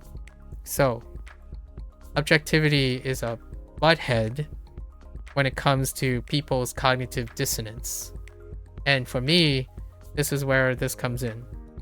Like, when I said that I was going to take a why am I liberating a third month for this? I need time to reflect and cook, because the first 3 months, after the second month, I had lots of thoughts. I needed to sort them out. I require some time, and then I need to balance the schedules and all the new things, because this is a new thing. So it requires me to balance my subjectivity and my objectivity. Yes, objectively, you could just hit max on everything and then be like, I have the guts and the motivation and the dedication to pull it through.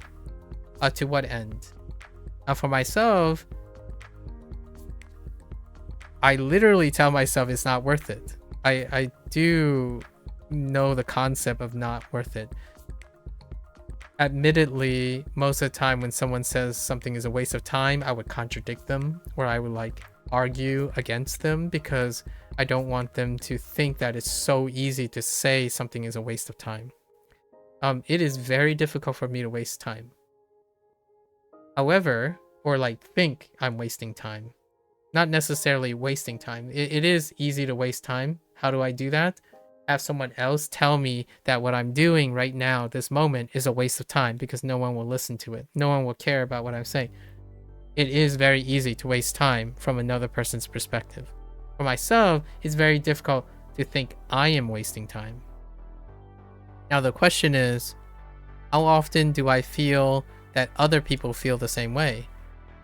Rarely. I think the vast majority of language learners that I have encountered, they are more driven by their fear of wasting time than actually using their time productively. I had a very real conversation, and over time, it's pretty neat to hear that they can realize that, because you have to start with the first step to realize that you're being unproductive because your goals and your method is requiring you to be productive in those tasks that are unproductive to you. Like, I know this sounds really complicated or like a little wordy. Whenever you're resting, right? Whenever you're doom scrolling, what is the function of your doom scrolling? Some people would immediately say it's a waste of time. That's why it's called doom scrolling. It's brain rot. Like, yeah, but what is the function of the brain rot? How did you get there? How did you look at your study sheet, right? Like, this is what I'm looking at, and immediately you're like, nah, I'm just gonna wait till May to start this. And then in my head, it's like, April Fools, guys. April Fools. It's April 1st, by the way. I'm obviously gonna start this tomorrow or later today. This is what I'm gonna do right away, right? No takebacks. All the things I say, I typically follow through to an extent. And the reason why I drew these lines is because it's not always max and min, is how I adjust. So like my original plan was to cram every single day for the third month. That didn't happen. So now I know maybe we'll try a little bit more the second time around and see if I can get more information in order to get a higher frequency of 30 days. I can adjust my other schedules and whatnot, right? That is taking account the things I've done previously. I think, to me, the highest frequency for people who are often consistently fearful and worried about what they use their time is that they spend more time wasting their time because they've convinced themselves that there's no purpose to their behavior. And they don't want to understand their behavior. Like, why do you doom scroll for 30 minutes after studying for 5 minutes? How can you use that to your advantage? Or how can you work around it? What are the chances you can do 6 minutes next time and doom scroll for 29 minutes? Have you tried that? Then the next day, aim for 7 minutes of study and 28 minutes of doom scrolling. It's not so bad, is it? When the increments are smaller, does that work? If you decrease and increase your increments in a noticeably smaller way, it's microdosing. Microdosing is the word I would use. You're microdosing in studying, and you're slowly weaning off of another habit. Does that work? Does it make it more manageable? Meanwhile, all I hear is, oh, I just wait to the very last minute to do something. I already know I can do that. Like, well, if you already know you could do that, why don't you do it first? The logical thing is that if you already know it only takes you 3 months to do a task, and you're gonna wait for the last 3 months to do it, you could do it in the first 3 months and do whatever you were gonna do with the other months. There's no objective difference between them, but there is a subjective difference between them. Like, it might not seem like it. Sometimes it feels like people are arguing that there's an objective difference between them, and there is technically. One's in the beginning, one's in the end, right? And then beyond that, it's like what the time you use is also the same in both cases, but the subjective nature of doing those behaviorally creates an objective different habit. You get used to doing something first before second. So the objective differences can be argued if you say you can do something last, and you know that you can do something last, what's stopping you from doing it first? This is what I mean by these type of things. Like, I'm doing this in a very specific order. Orders matter, right? I could do another cram month before going into my lesson month. I could choose to start with doing my Duolingo loop instead of my Wanikani loop.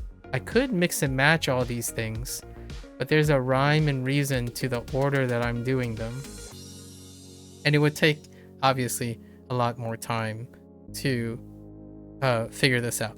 Now, here's the thing down here. There's one last note. This N5 Plus needs a bigger pool, so I'm going to have to check in month 3 if the pool after N4 has good coverage before we integrate, before we start using conjugation for fun in some way.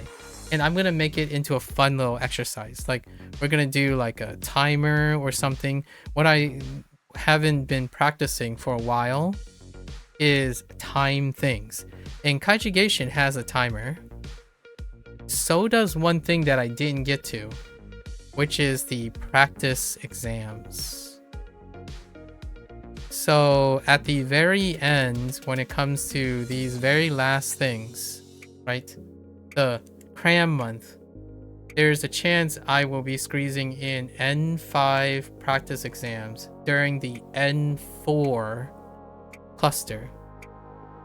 So maybe like on the 30th or the 31st of June. I think there's 30 days in June, I think. And on the June 30th or maybe June 29th, because June 30th, then I would have to do another one of these to catch up. I might do an N5 practice exam. There are 5 practice exams in Bunpro, which is fantastic. And we can try to work on timers, right? Something that I have not done is time myself. Like, create a extra pressure for time stuff. That's one of the things that exams have destroyed me over and over again. Time things, I am not the greatest with time. So instead of avoiding it, we're going to try to lean into it a bit. And I don't think we're going to separate from translation yet. Translation is going to be the entire time. Because for translation, I need to form diagramming. So diagramming would be probably in month 3 as well. In the last 30 months, we'll probably work on diagramming. So at the end of this, I will probably talk about the routines. So in the next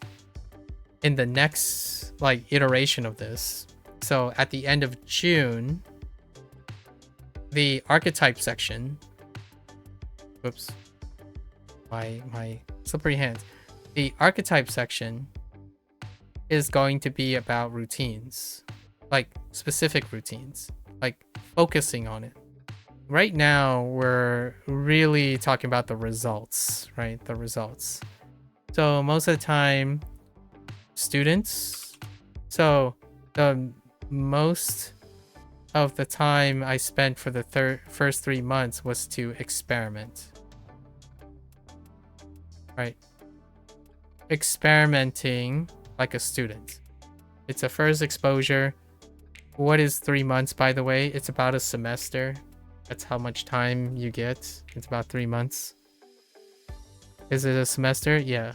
Or not a semester, but a quarter. Like a half a semester, right? Half a semester. And I came into it pretty much what I would expect. We kind of met. There's some the compromises down here. So most of the future stuff is down here. So this was compromised. We did some exchanges. And most of the development is probably down here. The other stuff will largely stay the same. Yeah. And I basically ranted about my reflections and my reactions or some rhetorics. I don't think I have too many Bunpro related things other than the tangential thing about like answering like a common FAQ, right? Which I did get asked. A common FAQ was what would you recommend now that you have used Wanikani, Duolingo, and Bunpro? Because those are the only things I could comment because and then I only know of the concepts of like Satori, right? Satori reader, whatever people use, Anki, because I keep collecting more and more Anki stories. Migaku, right? I actually watched someone demonstrate Migaku to me, like someone I know, and I understand how they think and how they study, and then use the stuff. So among other things like Pimsleur, Babel, I understand the concepts that they're going for. So I've seen someone demonstrate it, like on YouTube, an influencer and whatnot. But these things I have firsthand. So most of my comments deal with how they all relate together. Bunpro, more of the stuff that I'm talking about, how am I going to improve and integrate all these things, that's going to probably happen in the second quarter when I have like spent significant time with the features. I think the most important discovery that I enjoy or like I like is the unique stuff. So these are the most important things, obviously, which becomes pretty obvious when you think about it because they are the things that are different. Grammar is unique. The default to fill is unique. Now, this is semi-unique too. This is not. So listening, filling, unique, and then vocabulary, and what another thing would be sentences.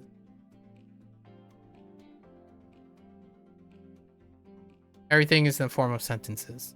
And the sentences in the grammar, right? The sentences in the grammar are native. And then the vocabulary uses TTS. So all those things are new. They're new forms of input at the least amount of effort. And then obviously Jisho. We have Jisho. And also the Bunpro specific writing. Bunpro writers. There's also some other things that will probably come even later, which is another thing that may be useful in the future is other guides. So this is going to be much later. This is second half 2026. Guides, custom decks, alternative decks, and like guides of other decks, like decks of other guides. Those things still exist. So we are barely scratching the surface of what I feel like I can iterate on in the future. Yeah, that's a pretty, as far as I know, I try to cover as many of the thoughts that I have. Does my brain kind of look like this? It kind of looks like this, honestly. Like day in and day out, when I'm doing something and then I have like 2 or 3 hours in the evening to reflect, I'm basically doing my reflection for today. So this is collectively the last 90 days. Every time I do my like sessions, right? And then it takes about 4 to 5 hours a day with the 3 things. And then in the evening, what do? I do this. Like I sit here and I think about, well, okay, I guess I could do that. And it's I'm actually obviously trying to get better at this because this is chaotic. It's less chaotic if you were following along the entire time, like whoever is crazy, like is interested enough to follow along. But this is not enough at first glance. And I do understand, and I try to empathize as much as possible. Eventually, all of these things are going to get turned into something that I can present at a glance. Because obviously, no matter how much I enjoy long format, process-oriented videos and essays, that's not what the vast majority of people consume materials. They don't have 5 hours or 6 hours being interested in something, because statistically the likelihood of investing in someone, like I understand objectivity, right? Like objectively there's no reason for someone to immediately trust someone because they have long format videos, and because of that, that time is very precious.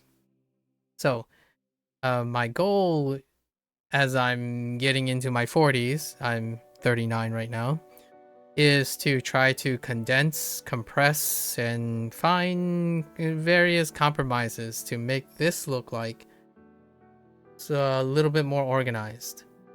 So far, I'm slowly, you can kind of see slowly, all the things are segregated, and while following it, they're all in particular orders.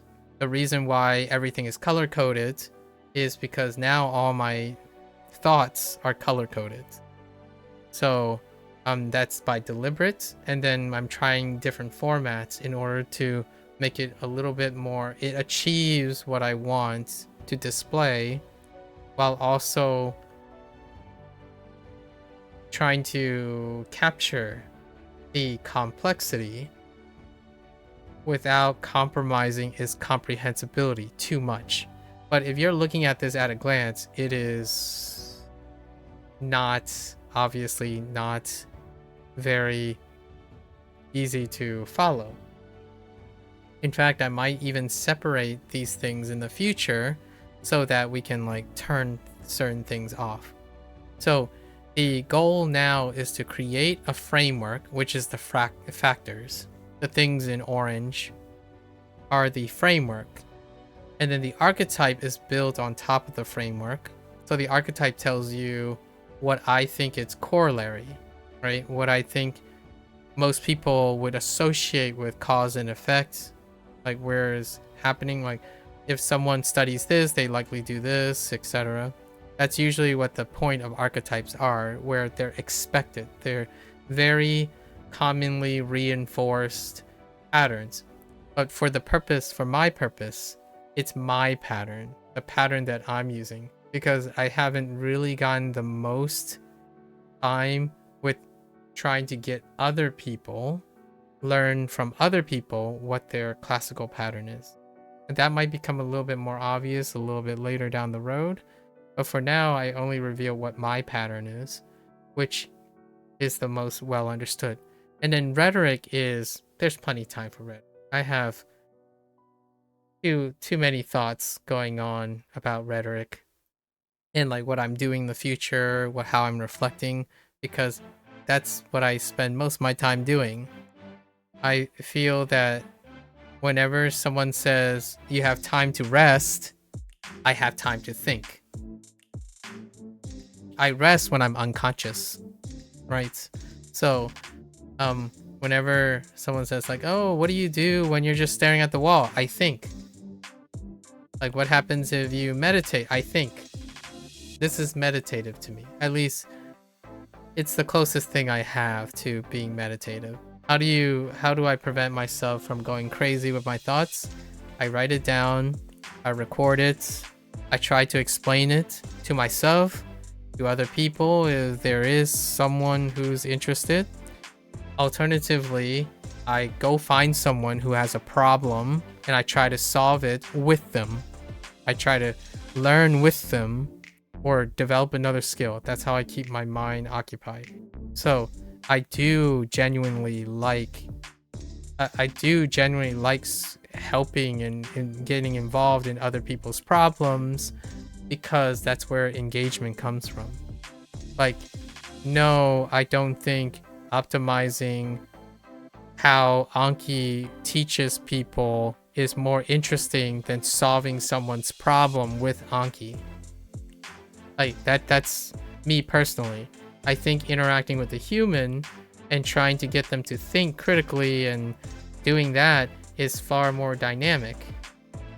That's also why I don't sell an app or like run a company by using population statistics to generalize everyone. All right, so maybe I will scout someone out to do that in the future who's actually good at that, or maybe a little bit more well equipped and incentivized to do that. For myself, it's case by case, individual by individual. And so whenever I say people that I encountered, I'm really specifically not talking about any generalized factor. I'm actually referring to my anecdotes. These are based on my personal experiences and my personal observations. Occasionally, I would throw in population statistics or like the likelihood, and that's where archetypes come in, right? Archetypes are where I can easily just grab data, like go on a statistics site and like, okay, these are the correlations, or heck, even ask Gemini, I suppose. Like ask Gemini, ask ChatGPT, you can probably get some sort of archetypical average. And that is convenient. It's very fast. It's also cheap, effortless. That means, what does effortless mean? That means it's cheap, right? Cheap, effortless means you learn the least from it. And it's often the least useful information when it comes to like the value of your insight, right? If everyone has access to a cheap, effortless information, then the value of it naturally goes down. I'm pretty sure by coincidence I've watched a Hank Green. Was it Hank Green? Someone, I think it was Hank Green. And he was talking about brain rot in the more, I'll share a short story before I end today. pretty sure his recent Vlogbrothers video was about brain rot, and he used a similar logic about like, oh, I remember what it is. It was about slop. It was about AI slop, and it shares the same correlation from a human perspective, right? A human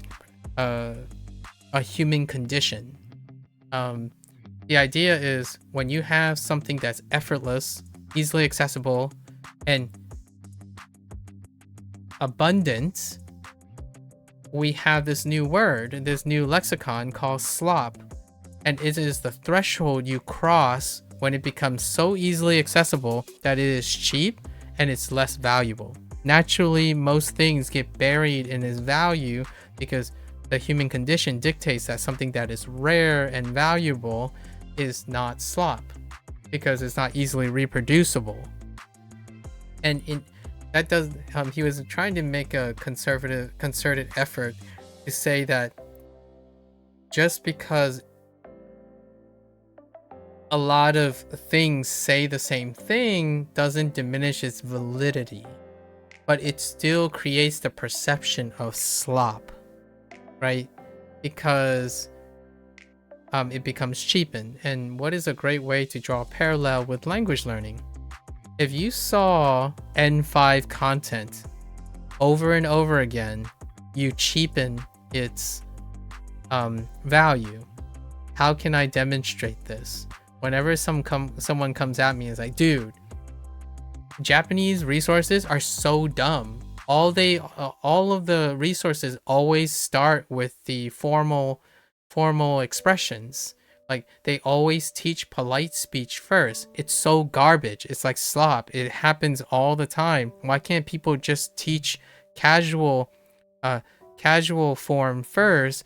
Because it's rarer and I have trouble learning it because it doesn't come up often. So it's not slop, right? That's kind of the idea. And it's not necessarily the word slop because slop is negative. It's more like the most common things are less desirable because they're probably more memorable. Ironic, isn't it? It's a paradox. When you are excessively exposed to something, it is both your assets because it's easy to remember and it cheapens it. So when you're learning something, why does this parallel learning?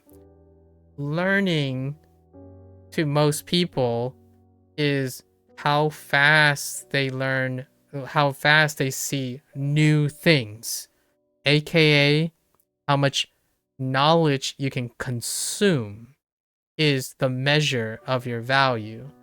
But to me, that is a logical fallacy. No matter how much you consume, you do not gain value from it until you actually complete internalizing, comprehending it, creating with it, or applying it to construct something that you can perceive the value. I genuinely think this is what happens when someone spent 3 years trying to learn 4,000 kanji and have yet to realize why is it, how is it that it is being used, and how they can use it. If they can't process that, rarely does it ever feel like it's valuable. It becomes a waste of time. And that is the concept that is related to AI slop. When you are void of a human experience of trying to apply and create something, most things become slop because the rest of the stuff is easily accessible. So like, what is easily accessible? The mechanics of producing an image. That's easily accessible when you think of it as slop, right? Like, go on and type a prompt. When you type a prompt, the actual human experience that you have is the act of typing the prompt. Now, you can make typing the prompt in art form, right? Like you can type a super immaculate, a crazy tapestry, a plethora and exoteric passage about a pawn in the middle of the I don't know, in the middle of the forest. And that human experience becomes transformative to have value. And then the prompt that shows, the image that shows up, the value you placed in the human experience of typing that, aka writing a book, by the way. If you write a book with a gigantic description, unnecessarily verbosity turned to the max of a description of a typical pond in a forest, you wrote a book. You wrote a chapter. And that experience, then when placed into ChatGPT, you wrote it. You have the experience and value of the writing, which can be transferred into the AI generated image. But it cannot substitute for the human experience that is required for you to make that image. Like, paint it and janky and like, oh no, you painted over this and you see you're hesitating. So it can't replace that. So when it comes to slop, the idea is the triviality of the human experience. If you know it's slop, it's a combination of it's easily accessible. It's usually a combination of all of these factors, not any particular one. So if it's really easily accessible, that doesn't make it automatically slop. It's more a combination of a threshold of these: easily accessible, lack of human experience, right? There's no human experience, which includes like human logic, human perception, indications of the human interaction, right? And incomprehensibleness. And what I mean by incomprehensibleness is that you can't imagine a human doing it anymore. Like, not necessarily like the human experience as in, oh, you can see that someone is actually making this thing, but more like, why would someone make this? Like, what is the point? Why did you do that? When it's incomprehensible, it's slop. There's no direction. There's no human element to it. So when it comes to learning, like learning a language, yeah, that's very similar. When you hyper organize on statistics, it's like, what is the point of saying you learned 2000 kanji? Or like, what is the point of having 2000 as a word? Or like, great, you saw 2000 kanji. Are you going to do anything with it? Have you done anything with it? You have to complete the cycle. I get that it's rewarding in the moment, but keep going. Like, you have to, at least in my opinion, someone or something or some object, like, or some task or some personal motivation, it's got to push you to the finish line. Like, go and make something. I am not fluent in Japanese, not by a long shot. I can barely listen to N2 and N3 sentences and compound sentences. I read fairly okay. Like, that's good. And I write it. I talk about it. I created the human experience. This is my human experience. If you enter this in ChatGPT, it will be very organized. It will probably be incredibly well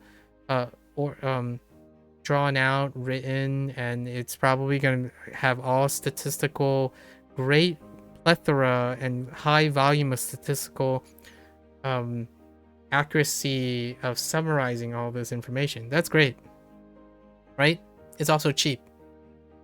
And it's also one-dimensional, by the way, and incredibly consistent, which is good. You want that in your data stuff. It's also slop and devalue in value, like it's devalued because the easily more reproducible it is, it becomes devalued. And you know what? That's important to know, because when someone studies and they keep using the same method, your method is getting devalued too. It's called becoming complacent. So if it's the 40th time you went over N5 because you can't seem to pass an N5 exam, it's devalued. It gets devalued. You say, why can't I just pass? Because I've tried it multiple times and I basically know everything, right? Devalued. That's the human condition. So when someone tells me like there's no value to going over your foundations because you're basically a machine and you think like ChatGPT, fair enough. I have no arguments. It's unsaleable if you think you're ChatGPT. For me, I probably go over my N5 again in like another 2 months or something, in a different way. Like if someone wanted to teach me, like, here's a fun exercise that I would love to do. How's another way that's infinitely valuable to me to learn N5 again, or like to visit N5? Ask someone else who's learning Japanese to explain N5 to you. That's something I feel like a vast majority of people who, like, in my opinion, even Japanese people that I see who are trying to like create content and whatnot, some of them speak with such arrogance, in my opinion, where like, oh, well, yeah, I never have to learn or interact with a foreigner to know what I can tell them to learn Japanese. I'm like, well, have you interact with a foreigner? Because you may want to, because in my opinion, I did interact with foreigners, and yeah, the experience, you're way off the mark, Chief. Like, you don't explain why something's wrong and not be able to explain why it's so right for millions of people just because you have a differing opinion. That is slop. What is slop?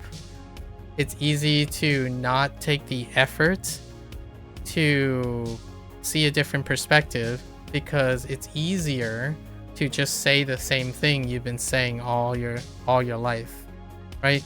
Like, it's easy for me to go and say, oh yeah, you know what, English is really interesting, you know, there's all these weird little things that happen with English, and you probably heard this before, but I'm going to say it again, or going to say it so that it can have value, because I got to make sure they're still correct, obviously, or like they're still even relevant. It's very apparent when someone says, oh yeah, this is what you do, this is what you do, and I'm like, have you ever interacted with a foreigner before? Like, who do you think your audience is? If you're making a comment and all your content is about people, how to get fluent by being fluent, I think your audience is only going to be fluent people. So if that's what you are aiming for, then that's perfectly fine, honestly. Like, so some people like that. They like to cater to their own things, so that's cool. I'm not saying that I'm gonna be like a rebel riser or a rebellious thing, but I do genuinely enjoy being educated from a different perspective and teaching and explaining things, literally interacting with someone else, not talking like exactly what I'm doing now. I'm technically not learning anything here about myself, right? I'm reporting to myself what I have learned in the last 90 days. This is my victory lap. I'm summarizing what I have already learned. It's through the interaction with other people that I get to learn more. So a fun activity in the future is, well, if I already know N5 and I learned N5 like 3 or 4 different ways, I'm pretty solid on it. I'm kind of curious. What happens when someone else explains N5 to me? Like, to me, it would be, I would be actually pretty privileged and honored to have an expert who understands my empathy here, like empathize with me, that it's a fun exercise for them to explain to me, who has less experience than them, how do they explain the concept of N5? How is that interesting, and what is that like? 2 teachers talking about how they would teach N5 to other people. Right? That's kind of like having 10 experts sit around discussing how they're gonna give their TED talk to each other. Like, what I mean is to their audience, but bouncing ideas and brainstorming ideas about how to make their TED talks better, or like brainstorming what else they could add to their TED talk. To me, those are the most... I'm biased. I like to be surrounded by those who are intellectually inquisitive, and they are constantly ever vigilant about their humanity, and often try to exercise humility, then throw their weight around because somehow they were born into something. That's one of the bigger issues I have about, personally, not my cup of tea. Not that they can do whatever they want. It's respect, like I respect that they understand how to make their career successful. For myself, it's not targeted towards me. Whenever I hear someone says, I know this, I know that, here's a secret that no one has ever done. Here's a secret that only I know, that no one ever tells you about this because I'm Japanese. That happens a lot. It's substantial. And to me, that is unnecessary and cheap. And hear me out. I'm actually just I'm cherry picking here. The ones that go to use content creation, they understand what it needs to be popular in content creation. So if you're going to take a pragmatic person from a culture that is incredibly pragmatic, there's no reflection. I'm not attacking the person's character. I'm simply stating that they probably do something to be popular, right? There is a trade-off here. When you want to be a content creator and then you want to publish something, right? You have to reach a larger audience. So in no way am I saying that person who throw their weight around is an arrogant person naturally. I'm talking about their content is portraying them like an arrogant person. Like they're trying to show confidence and make it easy and simplify things because it works for the algorithm, right? I often find that it's incredibly sobering, if I ever have the opportunity, that to get to know people behind the frame. And as a last disclaimer, if you're wondering, if someone says, well, aren't you the same? Aren't you different behind the camera? I say this with open, I say this every day.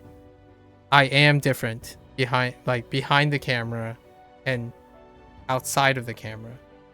I talk about it a lot. And the reason why I do this is because I try to be my best, the best version of me when I'm recording. And I do it the best way I can while I'm doing it. But that doesn't mean I don't get tired and I crash out and I need to eat. It's not like I'm eating here, right? You're never gonna... Well, occasionally you might see me eating, but I get bad days. And whenever someone asks, I talk about them, right? John Green talks about them a lot. When someone asks, I can tell you I have bad days, but it's not that I'm hiding it. You don't have to see it. You have to know it's there. So one thing that is really awesome for those who can do that or have the opportunity to do that is to make sure to remind people that you only see a part of their life behind the frame, right? This frame right here. And I am no stranger to constantly reminding people, if you really want to get to know me behind the scenes, just ask. I'm more than open to say it, but I wouldn't demonstrate it. I don't want someone to be burdened by my mania and stuff. I kind of refer to it every once in a while, but I want to be at my best. And also that does mean that I spend a lot of time telling people be careful, right? I don't want to give you the wrong impression here.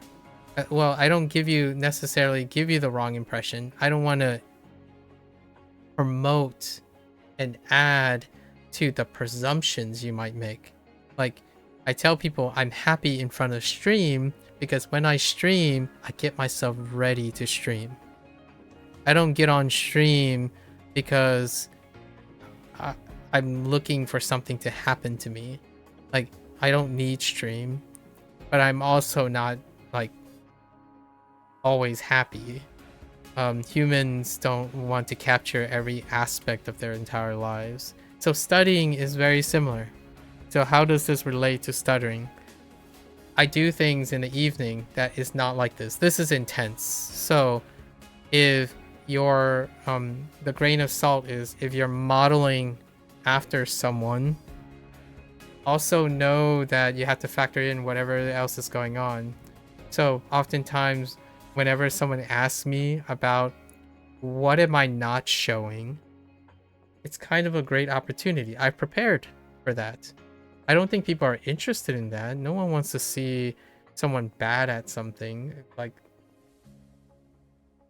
earnestly bad at something. I'm not talking about someone who is doing it as a troll, right? Occasionally someone would ask, like, how would you handle mania, right? Or how do you handle this every day? Like, it doesn't, some people may ask, do you ever worry about things? It's like, I worry about things every single day.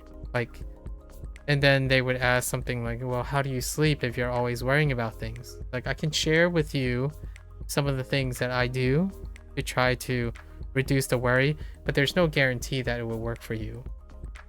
The idea is we should talk and converse, and maybe from that conversation, it can lead to something fruitful. So this is my monologue. I love indulging myself in this. I spent 90 days doing Bunpro, right? And occasionally I would tease some of this, but at the end of the day, the most substantial thing to get your reward is the goal. And my goal is to summarize what I learned in the last 90 days. For Wanikani, we're almost at 500, but we're gonna do a little bit longer than 500 next time. We're gonna do the end of Wanikani level.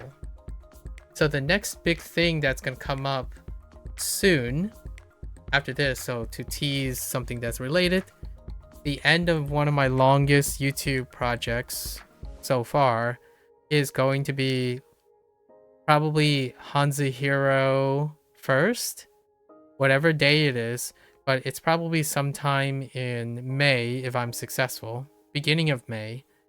Wanikani is going to be sometime at the end of, oh, actually, the next one is probably Bunpro, and then July, sometime in July is Wanikani.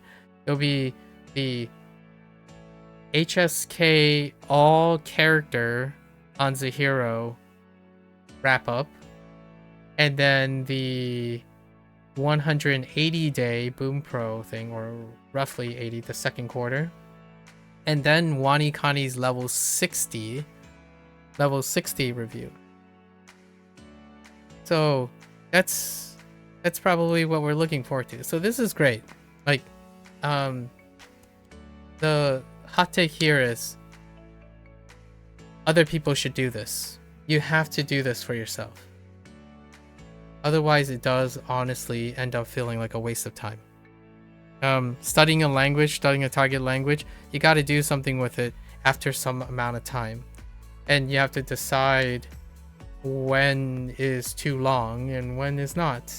So if it's 90 days, try to make something, or do something, or teach someone, or explain something. And that's kind of what I've decided to do. Keep yourself motivated. Create something. Thanks, Shogunate. Shogunator. Alright, that's a wrap for today. Hopefully all of you guys are creating milestones and yapping about something. You should bask every once in a while in all the things you can ramble about. Learning a language means that you have the privilege to spout about your complaints and stuff you know. And again, I mentioned keyboard warriors. Do that.